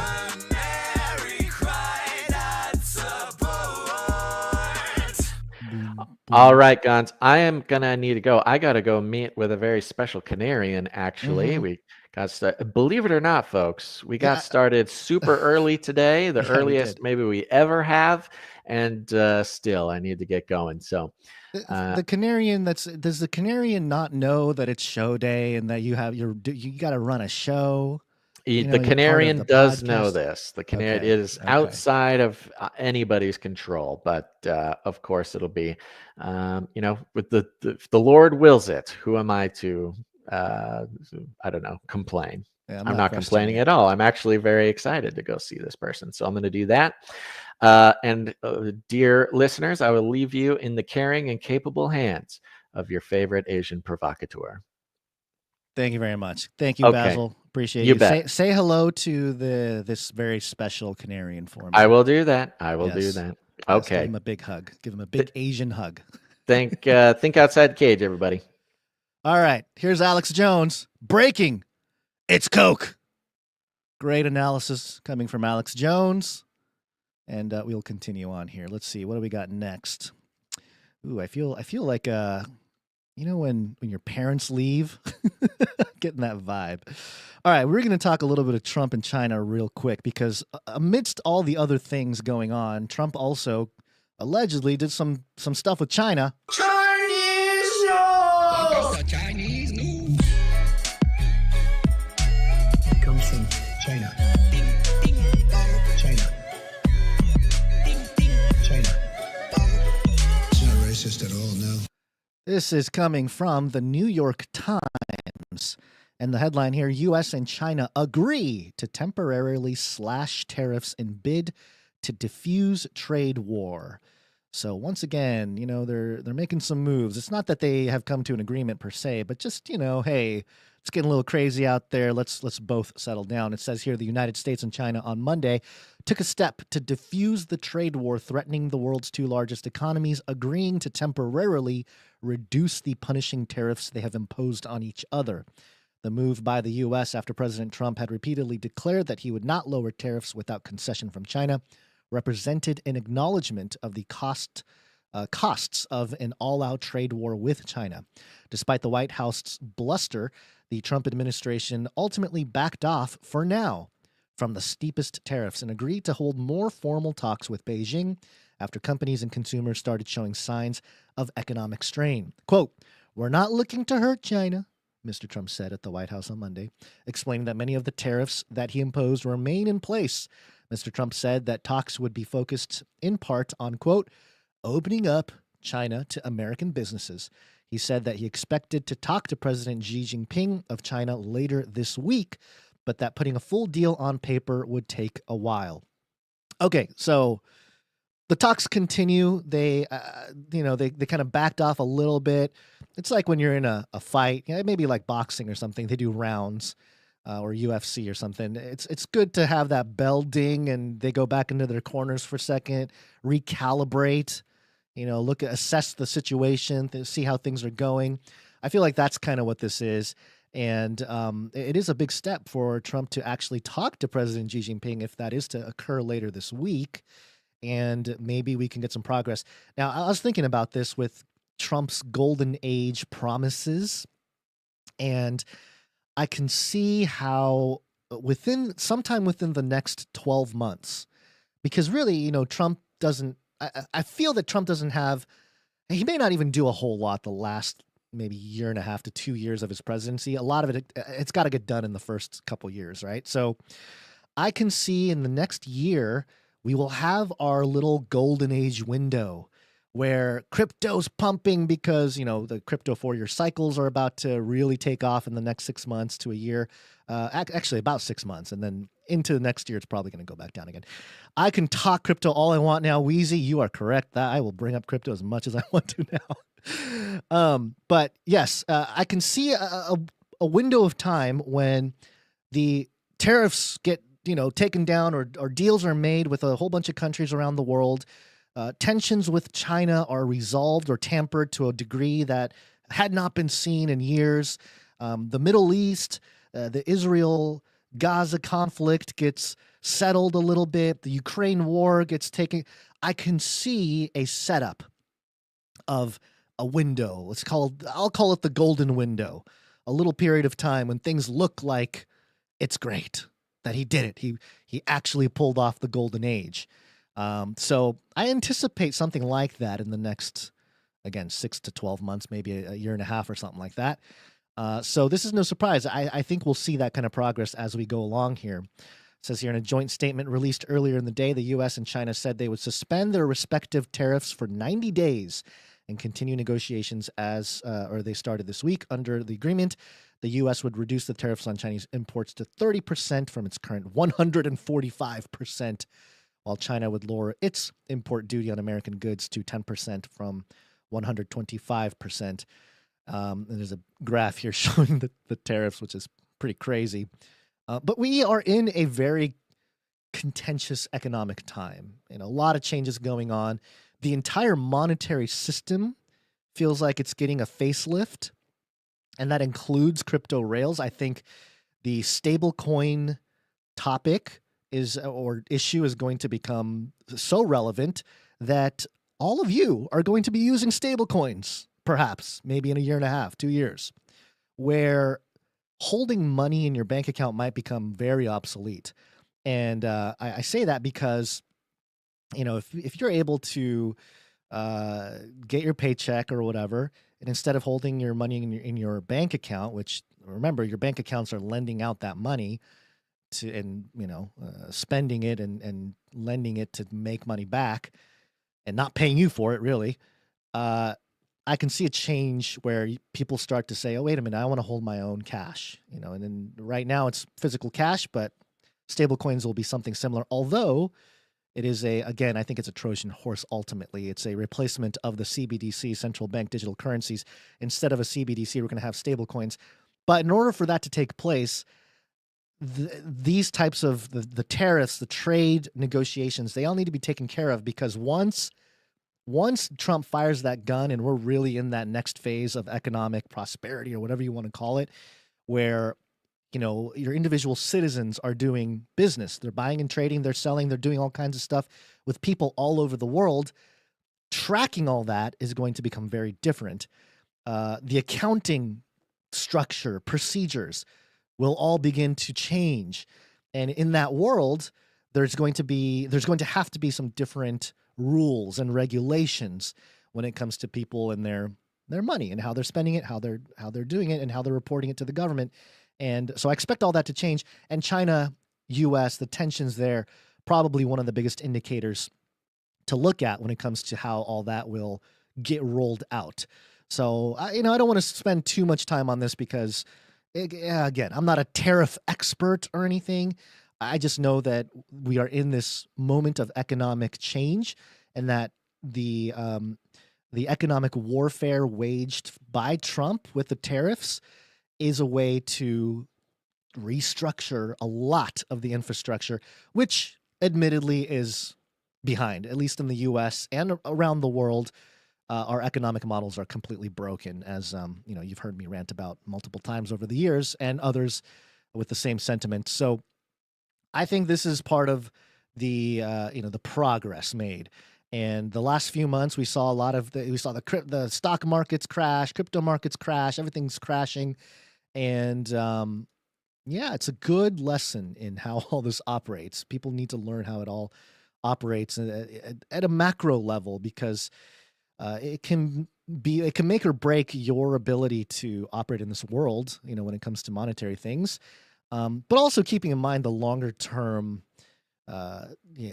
conceptual and perhaps literal in the future mark of the beast situation, which clearly, Revelation 13 talks about how you can't buy or sell without the mark. And I've repeatedly pointed out the conditions for a world like that, where you can't buy or sell without the mark. What do you mean? Like, I can just go to Basil's house and sell him, I don't know, a little basket I weaved, right? What do you mean I can't buy or sell without a mark? But when you start thinking about a surveillance apparatus that is literally in every nook and cranny of every part of the world, those things become plausible more and more. So I don't know that we're quite there yet, but in a world where surveillance is everywhere, the eye in the sky is watching, Skynet is real, and you can't buy or sell. You're out on a field, you're out on a mountain, and you sell something, and all of a sudden drones come and take you out because you didn't, abide by the rules of the mark or whatever. Those scenarios sound dystopic and scary, but given the technology that's available, that's kind of where we're headed longer term. So always got to be aware of that. And also, if you're new here, a lot of what I talk about with end times prophecy, eschatology, and the knowledge base of Bible prophecy that I discuss here, there is an element of one-to-one fulfillment, but there's also what I believe are a lot of cyclical things. I believe a lot of, especially eschatological, meaning end times Bible prophecy stuff. There is a one-to-one like prediction fulfillment thing going on, but also I think it's a lot of archetypes where it just exposes or outlines the human nature, really, the nature of humanity, how we are in our fallen state, and how at the macro levels, the institutional levels, the governmental levels, we tend to repeat these things because of our sin, our brokenness in this world. We come into this world. You don't have to teach a kid how to lie. They will lie because it's just innate. It's part of the verification, in my opinion, of sin being a real thing. And so the patterns repeat, and I think eventually I'm going to put together either a Beyond the Verse or this is definitely going to be part of the Supernatural Worldview apologetics book that I'm working on, which is with eschatology, Bible prophecy. We don't have to debate necessarily between like preterists and millennialists or premillennialists, which basically the preterists say that, hey, all those prophecies in Revelation, it took place back in the 1st century. And then people that are premillennial will argue, no, it's all in the future. It hasn't happened yet. Both have decent arguments from history or from different context. But if you look at it from the cyclical nature of prophecy and how they can replay over and over again, either in a small microcosm type of situation within, I don't know, a village or something, or you're talking about at the largest scales, world governments and, world institutions at that level, it just keeps repeating. So ultimately there will be that one-to-one fulfillment that God had in mind to bring about the end and the return of Christ and all that. But in the meantime, I think we're just going to repeatedly make the same mistakes over and over again as a humanity. I'm not saying that you and I will be part of it necessarily. It's just that, it's human nature. And so it's, and I come at this from just some experience and anecdotally. I've seen organizations, even churches that you would think are on the up and up, do things in the back rooms or, in the with their accountant or whatever, and not so savory things. So it just seems to be a problem in human nature, and that really speaks to the fallen nature of man and why we need a savior. So and China, of course, there's a lot of different layers to the China issue. It's not so much. We have been fed a lot of propaganda about China and how evil they are and how communist they are, and certainly a lot of that is true. That they do things that are not very nice to their citizens. But you got to remember, the United States, the military-industrial complex, the economic hitmen. It's not like our hands are clean over here in the U.S. So. Got to keep a lot of things in perspective here. That a lot of what we're fed about a lot of foreign nations here, probably somewhat a mixture of truth and propaganda. And if they can mobilize people to do things or believe things out in the West especially, they will do that. And I've noticed a very similar pattern with China. And certainly China has infiltrated a lot of parts of America. The Confucius Institute and other organized attempts to either steal intellectual property or whatever it may be. They've done a whole bunch of stuff like that. So I'm not saying that they're innocent, but you got to keep in mind that a lot of what we're fed here is very similar in tone to what we got fed during the post-World War II anti-communist movement that was built up in the United States, which, by the way, if you look at the documented history there, you will find that a lot of it was done through the use of religion and especially Christian churches, Catholicism, things of that nature. They used religion as a tool to fight communism, or at least that was the way it was framed. Bible in one hand, gun in the other. You got to protect the democracy. You got to protect the U.S. liberty because there is an encroaching communism. Same kind of message going on now. And as I have repeatedly said, there's nuance to this. It's not so black and white, but it's the nuance that makes us not very popular when it comes to media outlets, because we will talk about the nuances. We'll talk about the contrarian view. We'll discuss those things, and we won't necessarily just regurgitate what's popular with the mainstream or the alt stream. We'll just have a critical mind, folks. Have a critical mind. And speaking of which, I have a clip here of something that I found very fascinating. It's got to be biblical. Now, the whole, what was it? Something from earlier. We had a mention of Telegram. And this is a clip of the Telegram. Telegram CEO, I believe, what was his name? Let me just double check his name here. Pavel Durov, who was recently, I believe he was not arrested, but he was like a political prisoner, got released. He was on Tucker Carlson, and he said something very interesting. Now, this clip's got some background music. It's a YouTube short, so, it's got some dramatic music and stuff in the background, but I want to point out something that I noticed in this clip. Own anything? No. Hold on, let me start this over. Let's see if I can get this to play a little bit. You don't own anything? No. No land, no real estate, nothing. Why? Well, because for me, my number one priority. This is you don't own anything? Started over. No land, no real estate, nothing. Why? Well, because for me, my number one priority in life is my freedom. And once you start buying things, first, it will tie you down to a physical location. In my view, it's my personal view, I don't have nothing against people who are buying real estate. I know that if I buy a house, I buy a jet, something like that, I would be spending time on trying to make it nice. And this will require a lot of time and effort. You don't own anything? All right, just repeat it there. But yeah, so you have all heard that World Economic Forum moniker. You will own nothing and be happy. And certainly within the context of truthers, looking at the evils of Klaus Schwab, the World Economic Forum, the United Nations, all these topics, you will own nothing and be happy, you will eat bugs, whatever. It's been a big pushback from the population. But here we have I believe Pavel Durov is a billionaire. Let me just double check that. Let me make sure, because if you're the founder of Telegram, I'm assuming that you are a billionaire, but I could be assuming wrong. Let's find out. According to Forbes and Wikipedia and everything, yes, he is a billionaire. Oh yeah, his net worth $17 billion. Okay, so he's doing well. He's well off. Born in 1984. Imagine that. So he's out here saying, I don't buy real estate. I don't buy things because it ties you down to a physical location. And I thought what was interesting was he said, because it impedes on my freedom. He's talking about freedom in this quasi-American way. Now, in America, when you talk about freedom of speech, you talk about right to bear arms.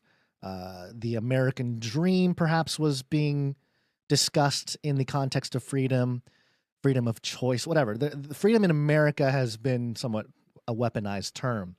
But when it comes to this particular situation, he's talking about freedom of movement in particular, and freedom to basically do whatever you want. If you're a billionaire, you don't want to worry about, your real estate contracts and, whatever you got going on. Yeah, I just want to be able to do whatever you want to do, whenever you want to do it. And that's the freedom he's talking about, right? So, and it really made me think about the passage from Daniel 12:4, a very famous passage that we discuss quite a bit here on this show. I will read the Berean Standard Bible. It says, "But you, Daniel, shut up these words and seal the book until the time of the end. Many will roam to and fro, and knowledge will increase." And in the, 60s, 70s, 80s, people looked at this passage and said, look, we've got commercial air flight. It's fulfilled. People are roaming to and fro. Knowledge has increased. And I think in the 1960s, 70s, and 80s, yeah, you look around, you're like, you're right. Knowledge has increased. We have airplanes now. We didn't have them for thousands of years, and all of a sudden we got airplanes. And people are going to and fro. Like, oh, hey, maybe there's something to this prophecy.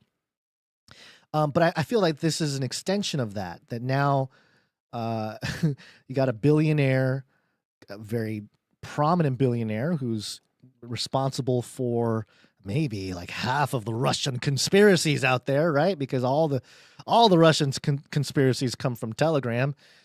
So we got this guy who is claiming to practice his freedom by not owning anything. He's a billionaire that doesn't own anything. So he can go and do whatever he wants whenever he wants.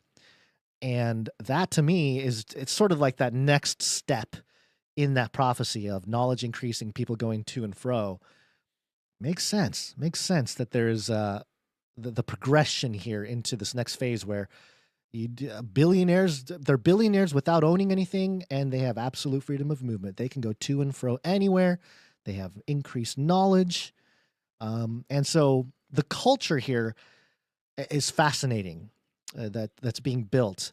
I'm noticing the crumbling of the very strict lines between like a left-right narrative paradigm, where it's like the left want a very specific type of socialism and communism type of thing. The right want a very conservative thing. And a guy like this coming in here, Pavel, sort of breaking it down. He's finding a middle ground where, yeah, I'm all about freedom, like the conservatives, but I don't want to own anything, akin to maybe the leftists and the progressives. It's like, yeah, owning stuff slows you down. So I don't want to own anything. I just, and this is not new. There's a rent culture and all this stuff that's been pushed in big cities and 15-minute city ideas and stuff like that. So it's not new, but it's in practice. It's a little different when it comes from a billionaire, especially a billionaire, because these billionaires, whether they like it or not, they set the tone for culture. They set a precedent for how people move in this world.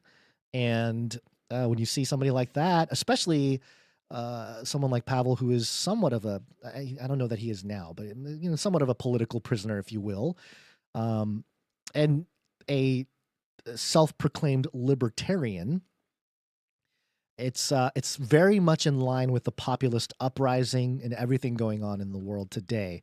So let's see. Yeah, okay. So Durov was arrested in France it was August 2024. It wasn't even that long ago, for alleged insufficient content moderation on Telegram, which authorities claimed facilitated criminal activities.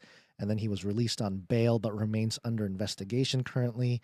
So, yeah, I discussed maybe a year ago, maybe 2 years ago, how the culture of the libertarian culture, this populist movement, has a lot to do with turning half the world into criminals and half the world into the establishment, or the people that will go with the establishment. Maybe it's a 1/3 against 2/3 thing, where it kind of makes sense in a biblical context, where maybe 1/3 are all about the state, they're all about the establishment, and then 2/3 reject it. They're more about liberty and freedom, but they are also seen as criminals according to the 1/3. And so the tensions persist, and thus the prophecies are fulfilled. So I just wanted to bring you that clip because I found it interesting. I found it relevant in our discussions, and when it comes to eschatology, it's always I always like bringing things up or plugging in some of the stuff into the show, because the news, everyone talks news, right? I mean, there's a little bit of fatigue, I think, for some people.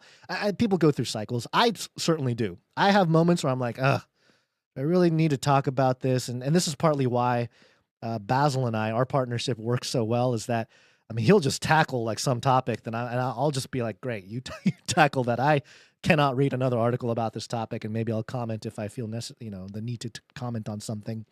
But I can understand people are a little bit tired of the news cycle. There's a lot happening. It's hard to keep up.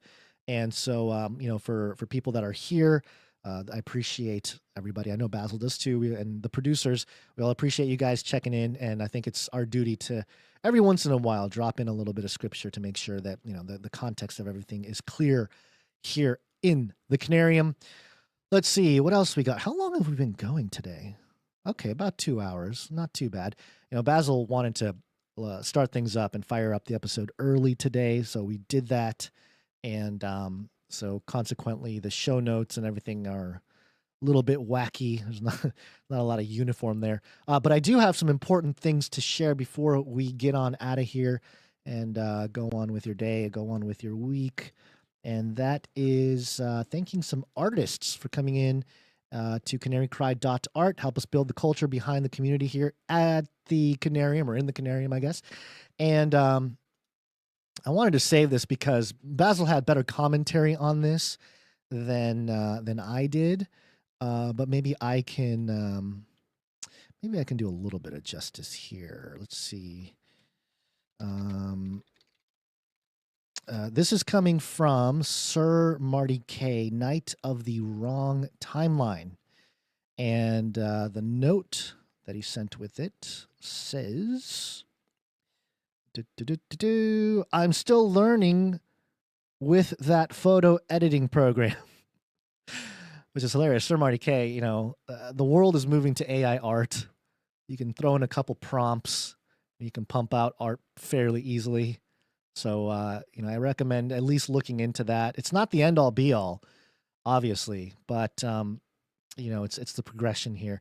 So what we have here is a split image of, on the left, a 1773 colonial outrage over the tea tariffs, leading to a revolution. And on the right side is a 2025 modern look. I believe this is Coachella. The captions on the left here from the 1773 thing, it says, tea was getting tariffs in America in 1773. F that. Thank you, Marty K. We are starting a revolution. And then on the right, it's a scene from Coachella with the rainbow type of colored frillies going on. And the caption is, everything is getting tariffs in America in 2025. After that, we're going to Coachella. Okay. All right. Very interesting. So I'm trying to get this straight because if I am not mistaken, is it correct to say that America was getting tea was getting tariffs in America?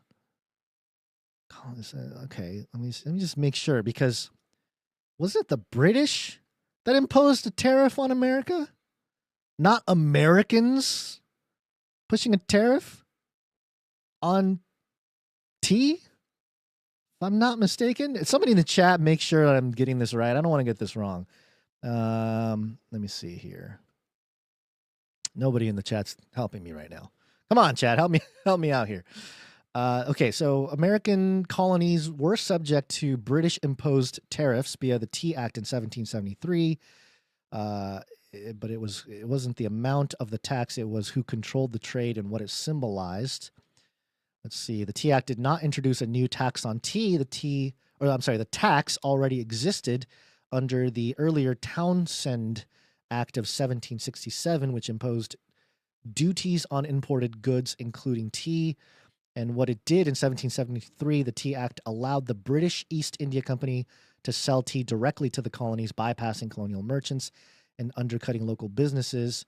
So the tax still applied. Tea was still taxed 3 pence per pound under the Townshend duty, and this symbolized Parliament's right to tax the colonies without their consent. Okay, so again, this is the Parliament that was taxing the colonies. So the tea was getting tariffs in America in 1770. So, Sir Marty K, I'm just trying to understand. So are you saying that America was tariffing tea in 1773 and that's what caused the revolution? Is that what they're teaching over there in the Dane world over there? Because if that's the case, I don't think that's correct. But maybe we'll bring this back up in the next episode, and Basil can help us out with some of that history there. But yeah, there you go. Yeah, Sir Darren is saying, yes, the British imposed the tea tax. Right, that's what I thought. It wasn't the U.S. imposing a tax on the Brits, for bringing in tea. It was the Brits imposing the tax on us. So yeah, okay, okay. I don't know, Sir Marty K. I don't know about this one. Maybe go back to the drawing board on this one, and come back next episode and see if you can bring it hard, bring it nice and clean, so that we can make the analogy there. All right, we also have a few other things pieces of art to show. Let me see here. Let me double check. Oh, actually, no. A lot of it is music and jingles and things like that. I got a couple things, actually 3 things from Jonathan F. Let me load all those up for you guys. We've got I got a lot of things to share here. Okay. First up, Jonathan F. He says, in webinar honoring convicted policeman murder Mumia Abu Jamal, president of Temple University in Philadelphia's Student for Justice in Palestine, the SJP, Rishi Arun, says, it is our job to destroy imperialism, the United States and capitalism. Mohammed Khatib of terror organization Sumadon, quote, if Palestine is liberated, this is a nail to dismantle the United States of America. And Basil shouting out, oh, there's a bird. Okay. Okay. Very good. Now, let me just make sure this is going to play. Come on, computer. All right, here it is. Destroy America through Skype. Even if Palestine is liberated, this means this is a nail to dismantle the United States of America. Oh, there's a bird! We are putting them here because it is our job to destroy imperialism, destroy the United States, and destroy capitalism. Yeah. I don't know about all that. They're really still saying stuff like that right here in our homeland. That's ridiculous. These universities, man, they need to, the whole re-education thing. I know Trump might be doing some stuff with that, but man, it's a tough time right now to be a citizen of the world, because AI is going to take over a bunch of jobs in, I don't know, 24 months, 36 months, something like that. And, I don't know. It's like, what do you study? If you're not going to study AI and stuff, like your job is probably not going to exist. I could see a similar problem that we had in the last 20 years where people got degrees and the jobs people have to make a living have nothing to do with their degrees, because their degree didn't help them much, unless you're becoming a doctor or a lawyer or something like that. And even those jobs are going to start to disappear once the robots and the AI really start to take over, at least in terms of, the hands-on stuff. I think we're going to see a lot of operators of machinery in the next few years here. All right, Jonathan F., the second piece here, inspired by a video shared by Furf on Discord. Pakistan is in the bag. Pakistan is in the bag. It's a minute-long clip. I'm going to play the whole thing.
Pakistan's in the bag. Thank you very much for that. Jonathan F's got one more here. Simpsons predicted, in air quotes, this. What's the difference between Pakistan and a pancake? I don't know any pancakes that were nuked by India. There it is again. There it is again. The Simpsons, always Krusty the Clown ahead of his time there, making a prediction about Pakistan versus India. Thank you for that jingle, Jonathan F. We will use it if the Pakistan-India tensions continue. It's my understanding that there was some kind of ceasefire, but then I think one of them just kept on firing. So, you know how these things go. Thank you very much, Jonathan F. Appreciate the multiple jingles here. We have, what else? Oh, Little Owen came in with a scripture song from Psalm 29, verses 1 through 5. I was blessed from the last beyond the verse on music as a spiritual weapon. Amen. I love the scripture from Psalm 29 you had on the video. My prayer is this music blesses someone somewhere and God is glorified. Thank you, Basil and Gons, for continuing this ministry for a long time now. May God give you strength and endurance and patience from on high. Keep fighting the good fight, my brothers. Thank you very much, Little Owen. And yes, trust me when I say that not only is it not easy, doing this podcast in terms of the duties of doing the podcast itself, but just some of the obstacles and challenges that we've had over the years, and the current challenges that we're in now that we don't make public, some of these things. It's crazy, absolute craziness. I mean, just unimaginable spiritual warfare type stuff always going on. So we appreciate all the people out there supporting us and praying for us, especially.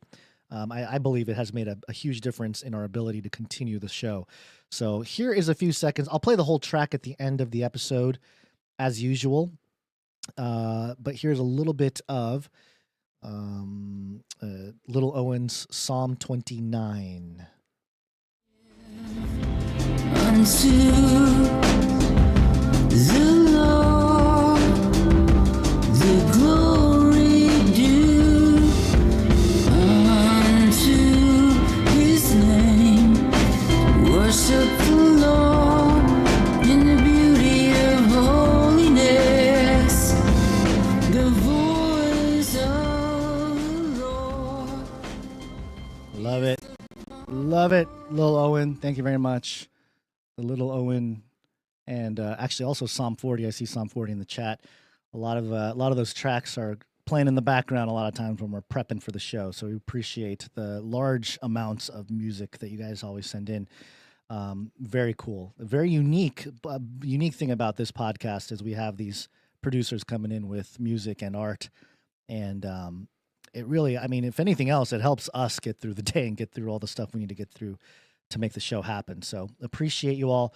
I will say that this past weekend, I played drums for my church, and I play a bunch of instruments: guitar, bass, drums. I sing a little bit. I'm not huge on singing, but our worship leader picked a whole bunch of songs that are, and to the credit of modern worship, because here's the honest truth. When I was first baptized and saved, I think it was 2007 when I was baptized, and I started volunteering at a church and doing that whole thing. I had a very hard time with worship music. I grew up listening to metal and blues, and music to me was a way to channel my anger and my disdain for society, and all these things. And all of a sudden I see a group of people worshiping God with music, and especially at the time, every worship song sounded like a U2 remix. The Edge on his guitar with his delay and little, that every song had that, and they still kind of do now, but it's gotten better. And I couldn't do it. I couldn't take it. I was like, I don't know. There's no creativity here. Where's the creativity? If we're going to praise God, let's do some things that are not just secular music with Jesus words on it, right? Anyway, I had my own issues with that. I've come a long way since then. And, I think the video I made, the Beyond the Verse last week about music and how the Lord even sings. That to me is like blowing my mind. I'm like, the Lord sings? Can you imagine seeing God singing? You know, and I suppose you can imagine Jesus singing or something like that, but truly it's kind of a wild thing to imagine. Like, what does his voice sound like? Oh my goodness. I mean, his voice is mentioned a lot in the scriptures, you know, the voice of thunder and lightning and roaring waters and stuff like that. But to hear God sing, that would be quite the thing, in my opinion. But anyway, so this weekend, our worship leader picked a whole bunch of songs that on keyboard and guitar, it's fairly, you know, 3-4 chords. It's not too crazy. Drums, it's just like every you know section has a different beat. There's buildups, there's crazy fills and stuff like that. And I pulled it off pretty well. I was very pleased with myself. I thought, hey, I nailed it. I nailed some of these songs. And I'm kind of curious now too, because I noticed that there's not a tutorial on this particular song that I played on drums. Let me just make sure what the name of the track is for anybody curious. You can go look it up. It is titled "I Know a Name." And who is this by? I believe it's Elevation. Is it Elevation? Yeah, it's Elevation Worship. And you know, it's you can kind of argue or debate some theology with the lyrics and stuff like that. And I've certainly gone down that rabbit hole, and I've in the past scrutinized, you know, certain lyrics and things of that nature when it comes to worship music. But with this particular song, I Know a Name, look for the radio version and just pay attention to the drums on that song. And just imagine me playing it, because I think I pulled it off pretty well. There's some pretty gnarly parts in that song. So anyway, one of these days I will bust out the drums for the show. And yeah, I gotta put back together my dad's 1968 modern jazz pearl kit, sparkling red. So if anybody knows some people or some folks that can fix that up, that'd be really cool, because I've been wanting to do that for a while. So anyway, there you go. That's a little side note on the music front. Let's see. Ooh, I have a message here for all the supply droppers. Let's see. What is this? Let me see. Attention supply droppers. This is your Russian handler. Remember, the quote is the key. This is your final message. The first to send the correct answer to RussianHandler33@yahoo.com wins most delicious coffee from Cage Rattler. Your eighth and final message is 312 118 7877 317 56 118 27 711. Ooh, that was the last one, huh? Okay, so there you go. There it is. Whatever that means, I have no idea. I honestly don't. I really don't know what that means. It's really cool that producers in the Canarium have taken up to do stuff like that. So very, very neat. Wheezy in the chat here said, Ugons, check out Derek Trucks and the Tedeschi Trucks band for that gospel sound with creative songwriting and musicianship. Is that Susan Tedeschi, the blues guitarist? Because I'm familiar with her work. When I was growing up in the 90s, in the mid 90s, when I was learning a whole bunch of blues, I was learning a whole bunch of Stevie Ray Vaughan and some T-Bone Walker and some B.B. King and stuff like that.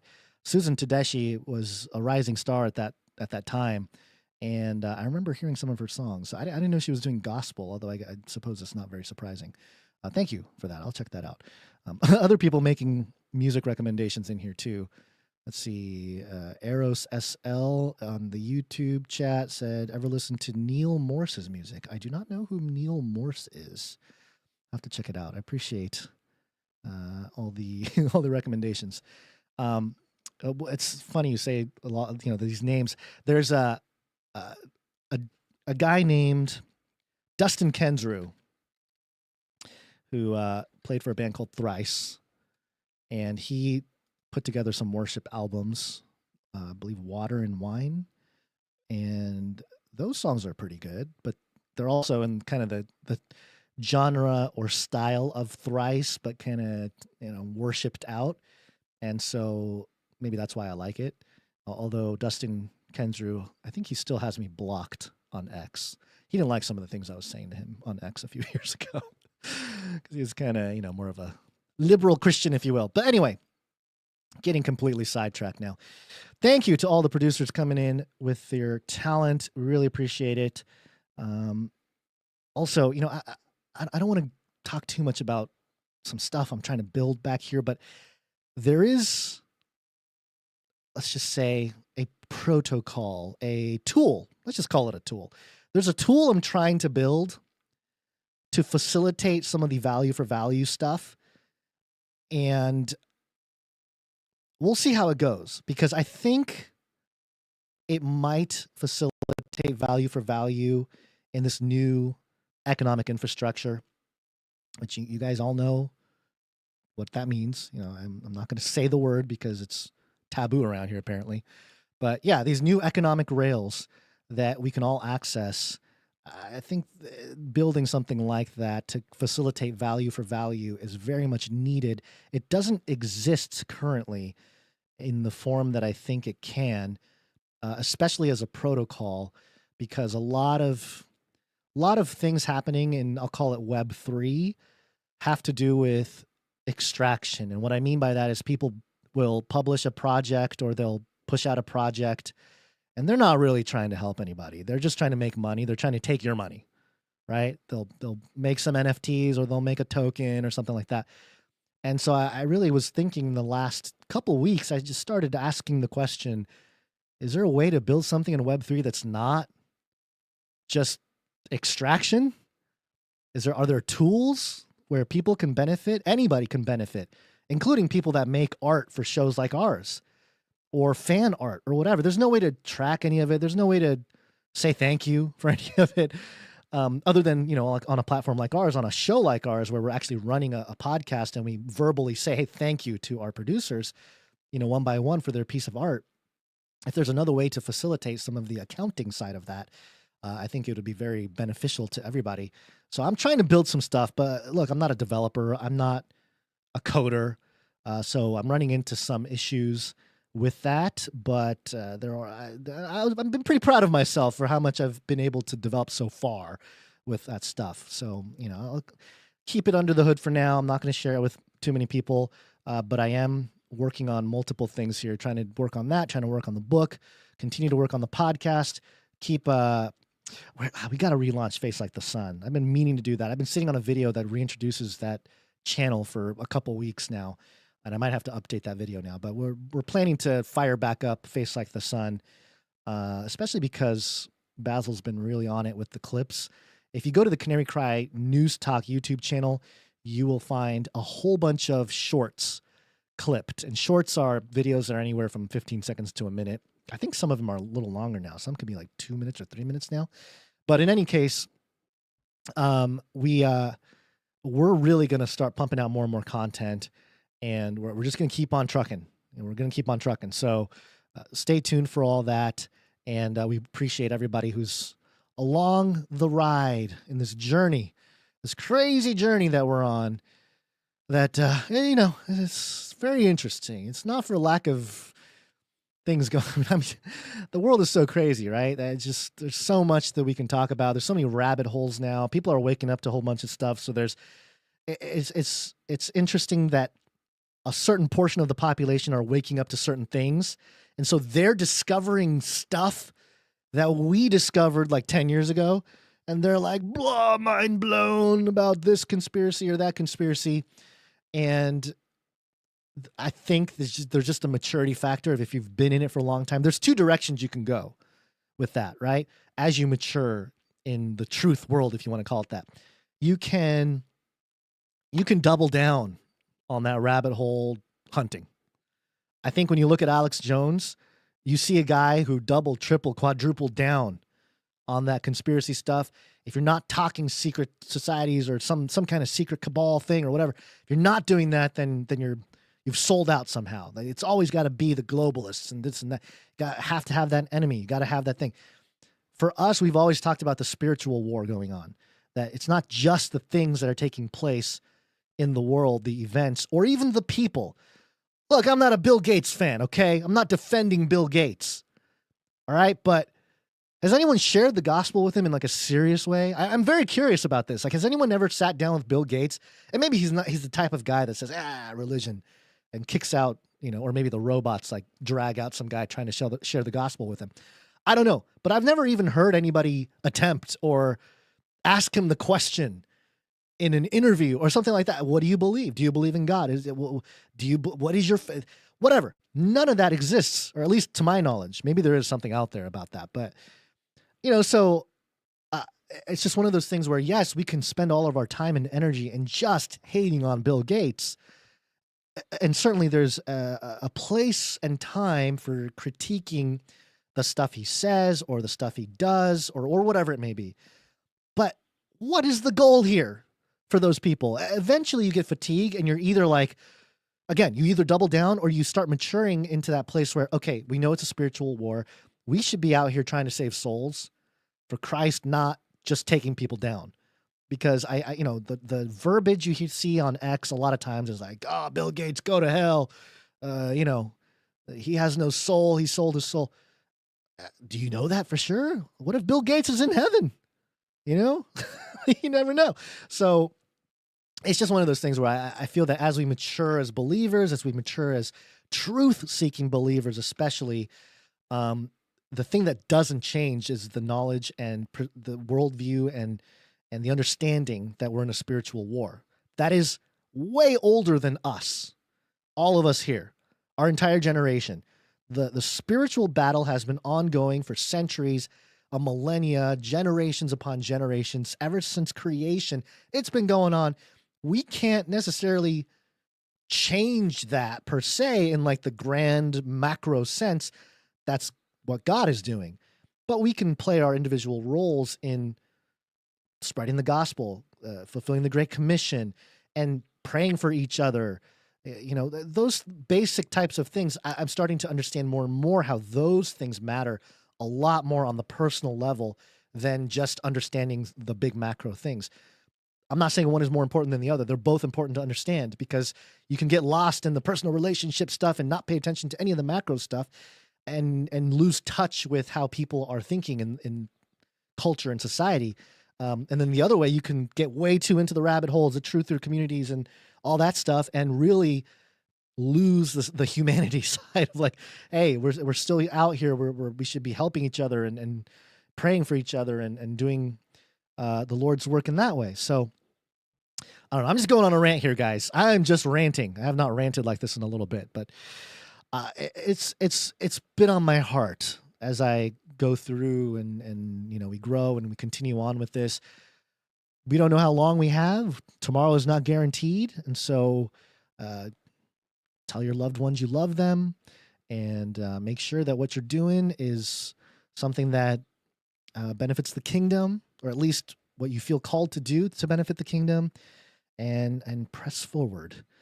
Because, man, the older I get, the more I'm kind of like, and I'm sure everybody goes through this, and I'm sure everybody who's older than my age 42 is like, yeah, of course, duh. This happens to everybody. But just the brevity of life, it's been really on my mind where it's like, man, and I was talking to my kids about this a little bit, my 4-year-old and my 8-year-old, where I was trying to give them perspective on life, which is hard to do to like a 4-year-old or an 8-year-old. But it's a simple exercise, and maybe you can do this with your children, see how it goes. But I mentioned a couple scriptures about how life is like a wisp in the wind. It's really brief what we have here. But for example, my 8-year-old, I just did a little math. I did a 8 times 365. And I said, hey, you're about 3,000 days old. You've lived for about 3,000 days. And then compare that to my age, which is 42, and that's about 15,000, a little more than that, but 15,000, 330, look at that, 33 alert. 15,000 days has been my life. And my 8-year-old was kind of like, that is interesting. I've only been alive for 3,000 and you've been alive for 15,000. maybe I should listen to dad kind of thing. I can see this wheel spinning in her head. So, it's a matter of perspective. When you break stuff down like that, you really start to gain traction of like, okay, yeah, how many more days do we have? An average lifespan. I mean, if you make it to 80, what are we talking? We're talking under 30,000 days. Doesn't seem like much. It really doesn't seem like much. It's like, man, 30,000. That's a blip, So I don't know. I'm not trying to be morbid or anything like that. I'm just saying that, appreciate every moment, appreciate the people around you, and appreciate this time that we're in. My goodness. I am sure there are millions of people who have lived in the last 2,000 years since the days of literally Jesus walking this earth before he ascended to heaven, who would have loved to be living in 2025. Can you imagine a time traveler going back to, 125 AD and telling those people out there that, hey, Christianity is a world religion. Billions of, or maybe not, I don't know, there's billions of Catholics, but at least hundreds of millions of people believe in Christ. And everybody knows about Jesus. And not everyone believes in Jesus, but everybody in the world knows about Jesus. And then there's this guy named Trump. This guy with blonde hair, has this very wavy hair, and he talks like this, and he uses his hands, and he's just tearing things up. He's a time traveler, and I mean, just the stuff can you imagine, right? So we live in just some crazy, and things are only going to get stranger and crazier, and I believe we are prepared for these types of changes, and I say we as in the people in the Canarium, and people that are in tune with the type of things we talk about.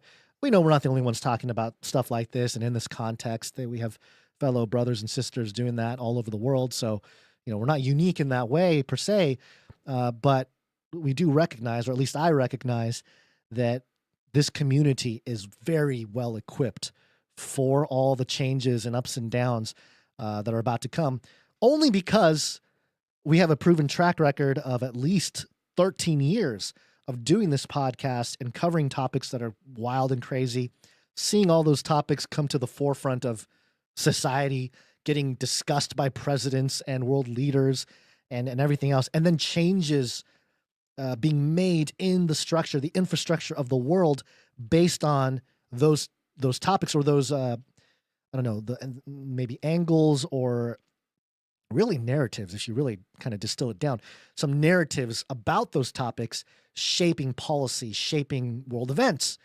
And so that to me is kind of like, wow. But then I also think this has happened throughout history a lot. It's happened throughout history where the fringe ideas are dismissed, then they are fought against, and then they're adopted, and then probably corrupted, right, eventually. And the cycle continues. The corruption of the big system takes over, and then a revolution starts from the ground up again because the corruption is too big, and it just repeats. And that's what I'm talking. That's what I was talking about earlier with the cyclical nature of prophecy, the archetypal, nature of eschatology in the Bible, where we may see in the next 5 years, 10 years, a moment that so resembles the mark of the beast and the image of the beast prophecies that you would have to be living under a rock to say, oh, that has nothing to do with Revelation 13, what's going on right now. Right? I mean, and they may be right. It might not have anything to do with the actual prophecies that God had in mind when he was showing these visions to John on the island of Patmos back in the 1st century. But in God's way of communicating to every generation through his word, which is, man, it transcends time and space. If God is beyond time and space, the wisdom and everything that is in the scriptures should apply to every generation in some way. And I think there's a track record for that too. But in that sense, you can look at our generation and think, man, those prophecies really, helped our generation get through this time, this crazy, weird time with technology and science taking over our infrastructure in this world. And we're going to have a time to benefit from that and positive things from that, but it's also going to come with potential pitfalls and downfalls and negative things. And we've all experienced this. Internet Incredible communication. Share your ideas. Communicate with people around the world in the speed of light. Amazing. But also lots of downside. a lot of bad things happened with that as well. So I'm just seeing this pattern repeat in history and even in our lifetimes. And, hopefully people are in the Canarium also see at least some of that, and we can share in that, and we can continue to move forward in that way. Okay, rant over. I think I've talked enough here. I'm going to thank some producers before we get out of here. Anything crazy happen while I was ranting? Did Trump do something wild? Did he jump off a boat into a river or something? Let me just double check, make sure there's nothing too wild. All right, China reset, luxury jet Qatar. Looks like we covered everything that's out there right now. Let's see. Ooh, let's do this just for fun because we talked about it earlier. NPR, ethics experts worry about the implications of Trump accepting Qatar's luxury plane. Okay, NPR, what would be the implications? The ethics implications. And I'm going to try to read through this very quickly here.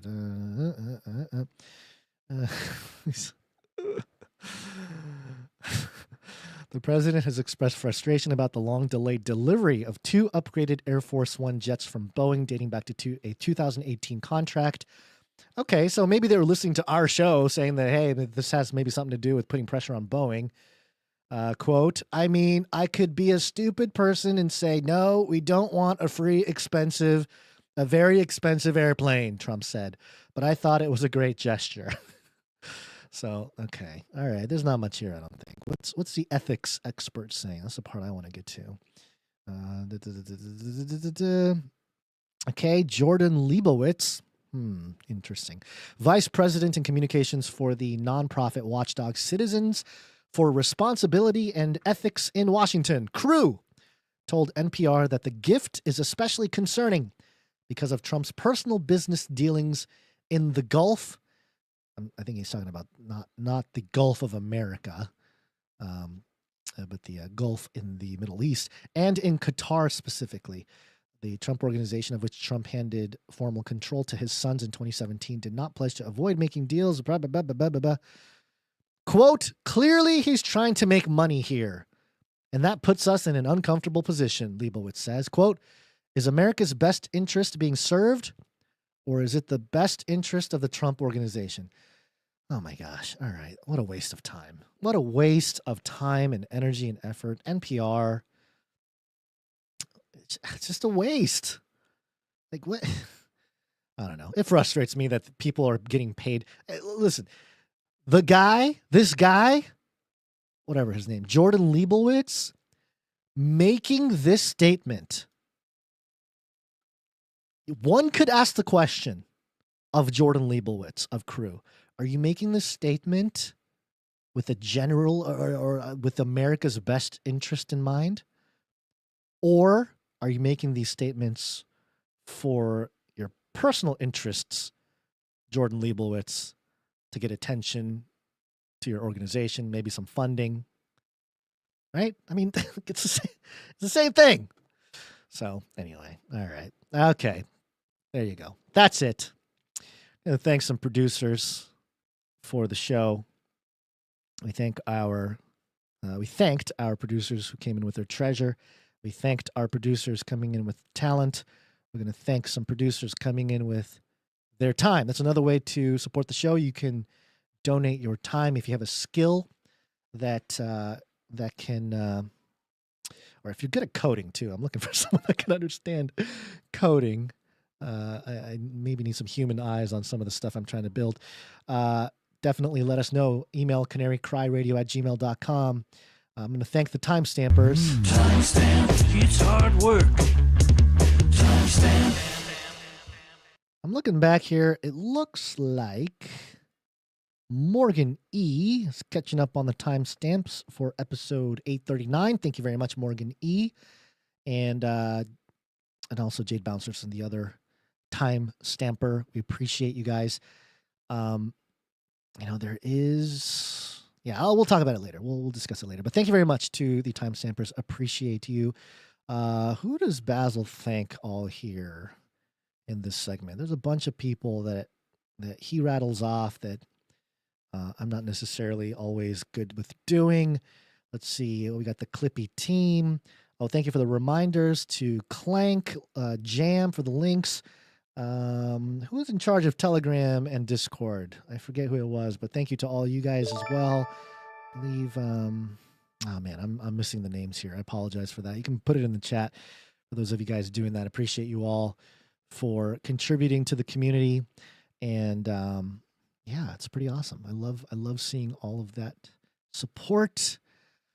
Let's see. Go to X. Go follow at Canary Cry Radio, at Face Like the Sun, and at Basil_Rosewater, and interact with our stuff. I've been trying to.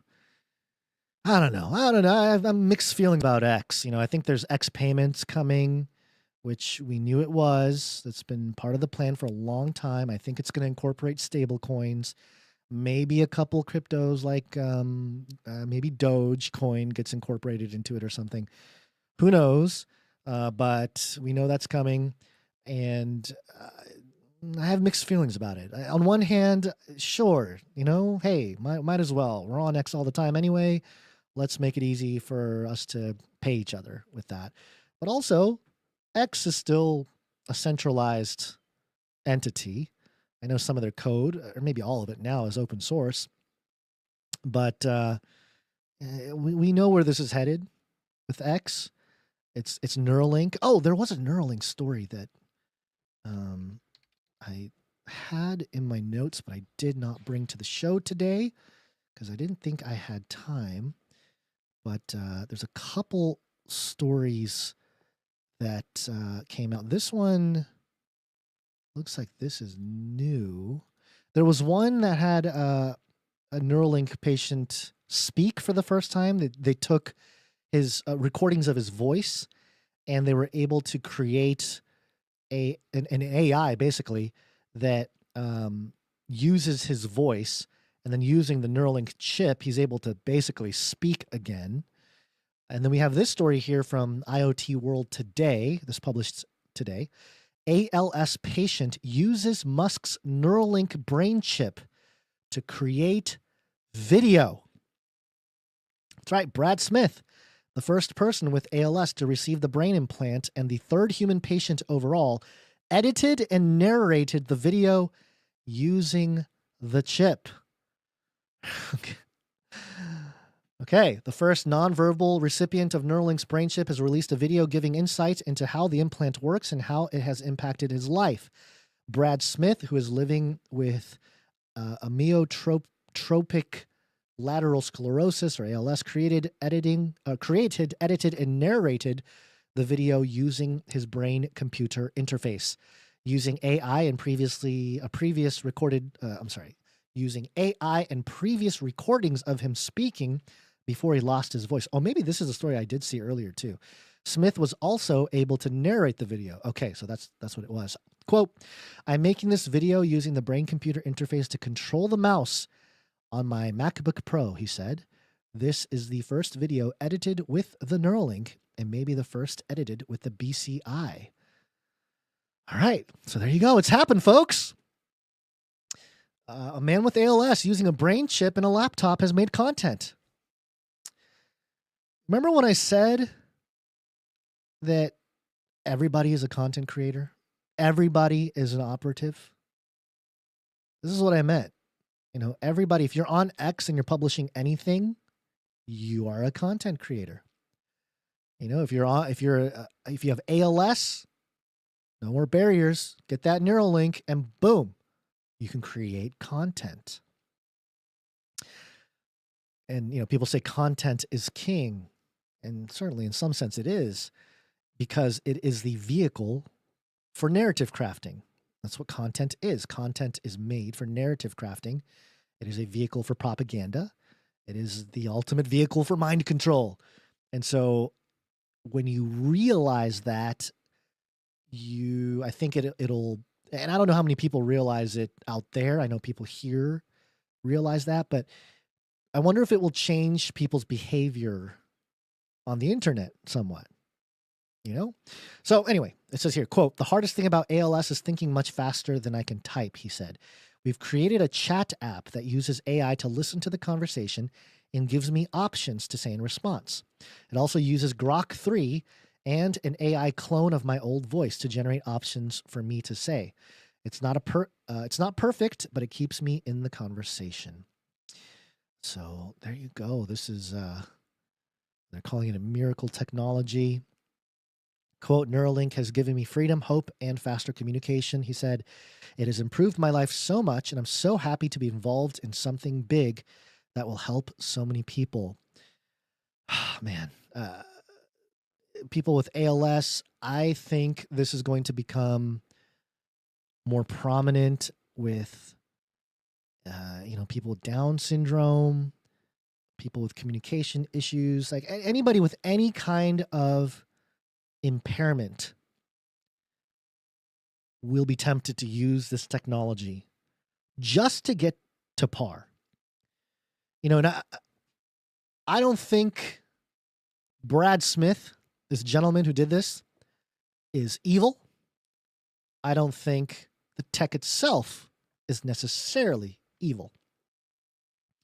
But we are going to have to be very clear moving forward. If we're going to have this roll out, there has to be, and there's not going to be rational and logical and critical conversation about this. As this issue becomes more political, I think as a church, we need to be very clear about the line between restoration and enhancement. And it's not a clear line. It's not a clear line at all. But how do you decide, if you are somebody who has some issues like ALS, you're disadvantaged when it comes to content creation. It might be difficult if you're an ALS patient. So if you want to make content, this technology can allow you to do that. So it's restoring this ALS patient's ability to create content, to have a voice, even literally, in this case. Okay, that seems fair enough. It almost seems like in the context of where we are societally, it's almost like, of course, especially in the confines of science and technology, yes, of course, we want to help people. We want to help people function with the rest of us in society. So it seems like a good thing. But it's that slippery slope. It's the same thing with the internet. Great for communication, getting out ideas, but also some very negative things. It's the same thing with iPhone. Wow, now we can take the internet with us in our pockets everywhere we go. But there's a negative side to that. And culturally, psychologically, all these things, even spiritually. And so when we have this stuff roll out, when it becomes more political, because I think eventually, Elon won the favor of a lot of conservatives this last year with the support of Trump. But, the real ones out there, the real truthers, they really kept it real. I think our community was part of that. We weren't super vocal about it or anything, but we were very careful. We said, yeah, look, he's supporting Trump. He's saying all the right things. He's saying all the things to appeal to the general American out there in 2024, last year. But remember, he's the brain chip guy. He's the brain chip guy, the space satellite guy, the underground tunnel guy, the car guy, the AI guy. He's the everything guy. So you got to remember that. Now, at what point is he going to really double down on these technologies to help people and in the process create an upward motion of civilians who are totally fine wanting to enhance themselves? And this is going to happen. There's going to be a whole generation that are going to plug into this technology. And that will be a true moment of, I don't know. It's going to be difficult for a lot of people, I think. Because I think there are ways to kind of stay away from it and be isolated from all that and kind of mind your own business. Really, I think a lot of us here either already are trying to, live off grid or just trying to mind our own business and help people around and stuff like that. We're not trying to enhance ourselves so that we can tap into it's already crazy with AI, just to be upfront about it. I told you earlier about creating this application or this protocol to help facilitate value for value in this, new economic infrastructure. I've built the front end.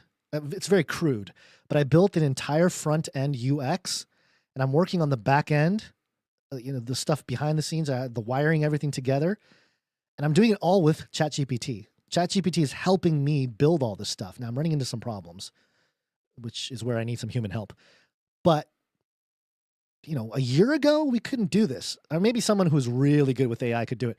But a year ago, it was very difficult to get AI to do things correctly. And now we're at the point where I don't know anything about coding. I mean, I've studied a little bit, but I am not a coder. I am able to build an entire front end UX just because I'm working with ChatGPT and I know how to prompt the AI to build stuff for me. Now, is that evil? I don't think so. I'm trying to build something. It's truly just a tool. But if somebody is to use that technology to build something to truly enhance beyond normal humans, and it requires you to spiritually submit in some way, which is ultimately what's most important, but then also, physically submit to a device in some way, which, one could argue we already have with computers and smartphones, but that next level of implanting it into us, these are going to be ethical questions that will challenge an entire generation. I'm looking at my children, my 4-year-old and 8-year-old, they are going to face this issue, and I actually think about this every day, which I don't know if that's healthy or not, but I think about every day, my sweet 8-year-old girl, which by the way, she's 8 now. Isn't that crazy? The samurai baby, when she was born, I mean, she's 8 now. It's wild. And my son is 4. And I feel that to my and my wife's credit and the Lord's credit, thank the Lord, we've done our darndest to not put an iPhone or a pad or a tablet in their hands. You know how they have those kid tablets where they don't have any of that. Now, there is a TV in the house, so they do watch TV and they watch some YouTube videos. We try to do our best to curate what they're watching. But, I read to my son every night for, half hour to an hour, and my son just absorbs information. It's crazy how 4-year-olds absorb information. I mean, he knows all the dinosaurs, Pachycephalosaurus, the Cadontosaurus, Massospondylus. I mean, it's just like, how does this 4-year-old know all these dinosaurs? It's out of control. And he also has all these facts. Remember, and I don't know where he's getting these facts. We went to a little shop in our neighborhood over here. It's not a new agey shop, but they have some like stones, and they have what are they? Those bugs that are inside of a case. They're they got pins and they're held down. I don't know what they're called. Anyone in the chat know what they're called? They're like little displays of bugs. And the owner of the store, who we've gotten to know over the last year or so, brought out this bug. And she's holding this bug. It's a big old nasty looking bug. And she's showing my son, and my son goes, "Oh, that's blah, blah, blah bug. They're mostly in Asia." And he starts rattling off all the stuff. And I'm looking at my wife going, how does he know this? Where is he? And the store owner looks at me and she goes, "Did you teach him this?" And I said, "No, I don't know where this came from." He was right. It's from Asia. And I was like, what? Where is he getting this information? So they're already kind of like, their brains are already, I feel, a little different in this generation, these younger generation, especially if you're not like totally plugging them into devices. They're learning quickly and everything else. But there will come a time when they're going to face that option. They're going to have that moment where their friend is going to have a NEURALINK, and all of a sudden he can play whatever, Minecraft Brainscape or something, like some game that everyone's playing. And, "Oh, Dad, why can't I have this brain chip? I just want to play Minecraft 50 or whatever it is." And I'm going to have to bust out my Bible and be like, "Son, look at here, Revelation 13, it talks about the mark of the beast. my boy, I don't want you to take the mark. And then he's gonna go do it anyway. And then I'm going to have to, it's going to be a prodigal son story. I'm going to have to rip it out of his head. I don't know. I'm just getting crazy with that. But yeah, I see those issues facing our generation, at least the millennials, the millennial parents out there. We're going to have to talk things out here. There's not a whole lot of places or podcasts really discussing this issue from a parental perspective. That's for sure. I don't think parents are really talking about how, hey, are we going to microchip our children? You know, and maybe some people are stoked on that. I know maybe there's some people out there that are really excited about this technology and waiting to participate so as not to get left behind. Literally. Ironically, right? Left behind. Wouldn't that be interesting? It is interesting, isn't it? That the whole Christian rapture conversation is, oh, don't be left behind. Make sure you're part of the rapture. And then when it comes to the rubber meeting the road with this technology, it's, better get the NEURALINK, better get the brain chip or whatever, the brain-computer interface. Don't get left behind. Interesting. All right. There it is. That's enough ranting from me. I mean, I don't know what is going on. I just started rambling about all kinds of stuff for the last hour here. I think I covered two stories. Two stories that I covered in the last hour since Basil left. He's unleashed the verbal monstrosity that is Grumpy Gons over here. So, okay. Appreciate all of you. Thank you again for being here. We will be back on Wednesday. Oh, tomorrow. Ooh, tomorrow is Tuesday. And I hope this interview happens. That is all I will say. I hope it still happens because this is going to be a good one. It'll be a good one, especially for the Canarium, who have been around for a while. This is this guest, should he fulfill his schedule and sit down with us for about a half hour. I believe is about a half hour, which it's a he. I'll give it away. It's a he. He said he can give us about a half hour. We will see. We will see how it goes because it's not often you get to speak to someone who is on a campaign trail for,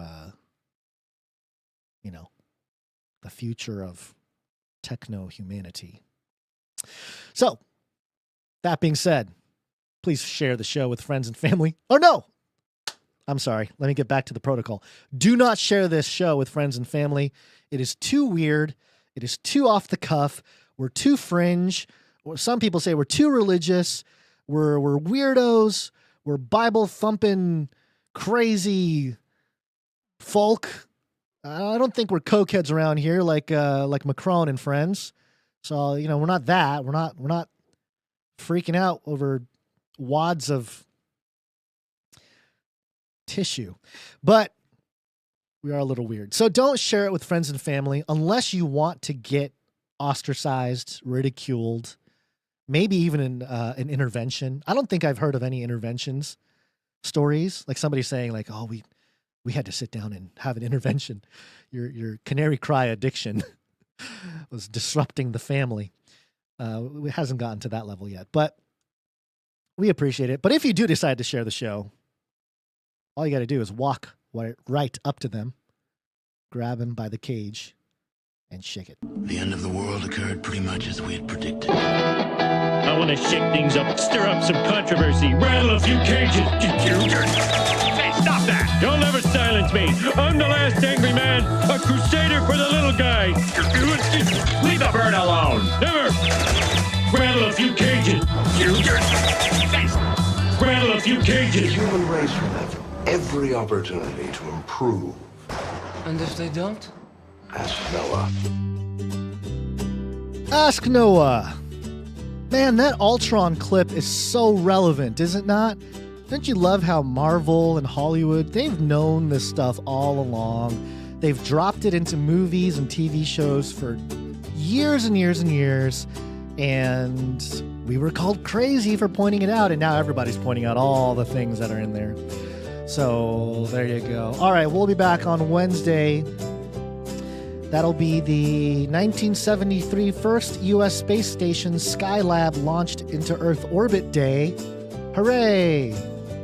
May 14th, we'll be here. We're going to do a show, episode 841. Basil will be back, I think. I think Basil will be here that day. I didn't hear anything otherwise. Thank you very much for listening. Share the show, or don't share the show. Interact, engage with the posts where you see them. And we will see you again later. But until then, think outside the cage.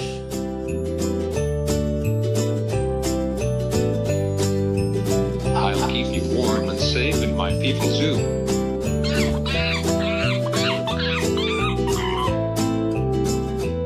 Give me a break. It will kill. I love the Great Reset. Remember, reality is an illusion. The universe is a hologram. Buy gold. Buy!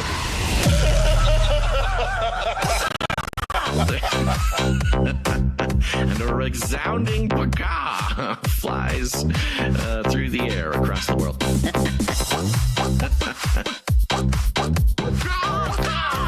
Why are you screaming like a wild bird? Rattle their cage. They have a lot of people screaming randomly. Why don't you shout? It'll be their call out. They have a lot of people screaming randomly. Go ahead and... Why don't you shout?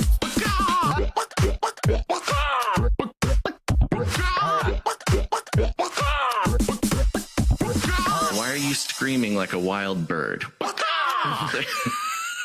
This is the United States of America, for God's sake. Don't even get me started on bidets, man. Bidets, man. Bidets, man. I'm telling you, you were living the life, man. Bidets, man. Do not come back, you Nazi psychopath! That's the official position of the city, but we have made it clear there should be a decompression strategy that we can properly deal with the volume that's coming into our city, and no cities should have to carry the burden of the national government. We did the rules should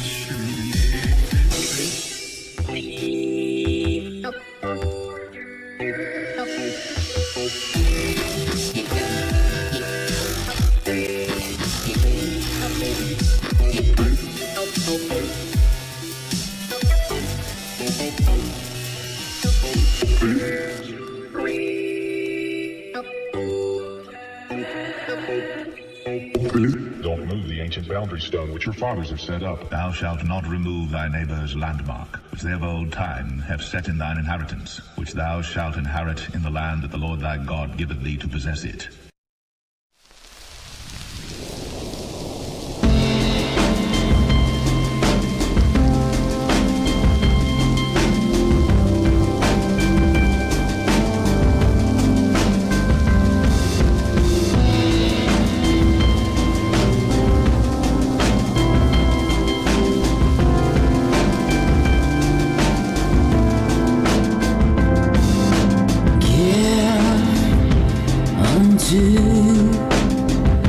The Lord, O ye mighty